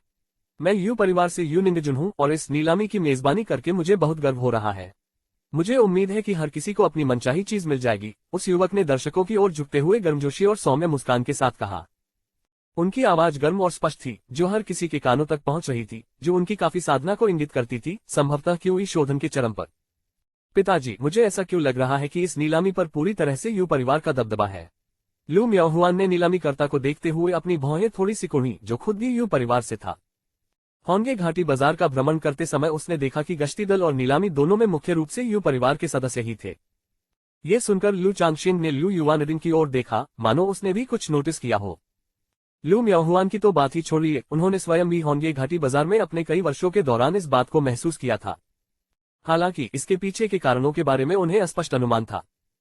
होंगे घाटी बाजार वास्तव में हमारे 4 प्रमुख परिवारों द्वारा संयुक्त रूप से आयोजित किया जाता है, लेकिन जैसा कि आप जानते हैं, हमारे लू परिवार में अब केवल एल्डर युवानजोग ही इसकी अध्यक्षता कर रहे हैं। यू परिवार के पास न केवल 2 फाउंडेशन स्थापना एल्डर्स हैं, बल्कि उनकी समग्र शक्ति भी हमारे लू परिवार से कहीं बेहतर है। इसलिए पिछले कुछ वर्षों में होंगे घाटी बाजार पर हमारे लू परिवार का प्रभाव लगातार कम होता जा रहा है, लू युवानरिंग ने आह भरते हुए समझाया। लू परिवार के 40% पर कब्जा करने के बावजूद अंततः शक्ति ने साधना जगत में सब कुछ निर्धारित किया। लू परिवार के बुजुर्ग की मृत्यु के बाद परिवार को सहारा देने के लिए केवल बुजुर्ग युवानजोग ही बचे। परिणाम स्वरूप होंगे घाटी बाजार पर प्रभाव धीरे धीरे यू परिवार के हाथों में आ गया। यद्यपि बाई परिवार लू परिवार के साथ खड़ा था, लेकिन उनका मुख्य लक्ष्य प्रभाव के लिए प्रतिस्पर्धा करना और धीरे धीरे यू परिवार से लाभ प्राप्त करना था। इस प्रकार भले ही वे पारस्परिक लाभ के सिद्धांत को समझते थे, बाई परिवार लू परिवार के हितों के लिए खड़े होने का जोखिम नहीं उठा सकता था। आखिरकार स्थिति उस बिंदु तक नहीं पहुंची थी। हालांकि लू परिवार को चेन परिवार को नष्ट करने वाली लड़ाई से कई लाभ प्राप्त हुए, लेकिन उन लाभों को शक्ति में बदलने में समय लगता है। तो अभी के लिए हम केवल यू परिवार के आगे झुक सकते हैं। आखिरकार एल्डर युवानजोग ने हाल ही में फाउंडेशन स्थापना में सफलता प्राप्त की है, जबकि यू परिवार के 2 एल्डर कई वर्षों से फाउंडेशन स्थापना साधक रहे हैं। लू चांगशेन ने मन ही मन सोचा। वह जानता था कि हालांकि लू परिवार लगातार तरक्की कर रहा था, लेकिन हालात कुछ खास अच्छे नहीं थे। हालांकि अब जब वह स्वयं फाउंडेशन स्थापना तक पहुंच गया था, तो यदि लू परिवार को किसी संकट का सामना करना पड़ता तो वह मदद करने की क्षमता रखता था। सामान्य परिस्थितियों में लू परिवार की समग्र शक्ति शायद ही यू परिवार से अधिक होगी। हालांकि लू मियाओगे के क्यूई रिफाइनिंग के शिखर पर पहुंचने के बाद लू चांगशेन को अपनी पत्नी को फाउंडेशन स्थापना में सफलतापूर्वक आगे बढ़ने में मदद करने का लगभग 60 से 70% विश्वास था। एक बार जब लू मियाओगे ने फाउंडेशन की स्थापना हासिल कर ली, तो लू परिवार का स्थिर विकास अब चिंता का विषय नहीं रहेगा। भविष्य में यू परिवार से आगे निकलना कोई बड़ी समस्या नहीं होगी।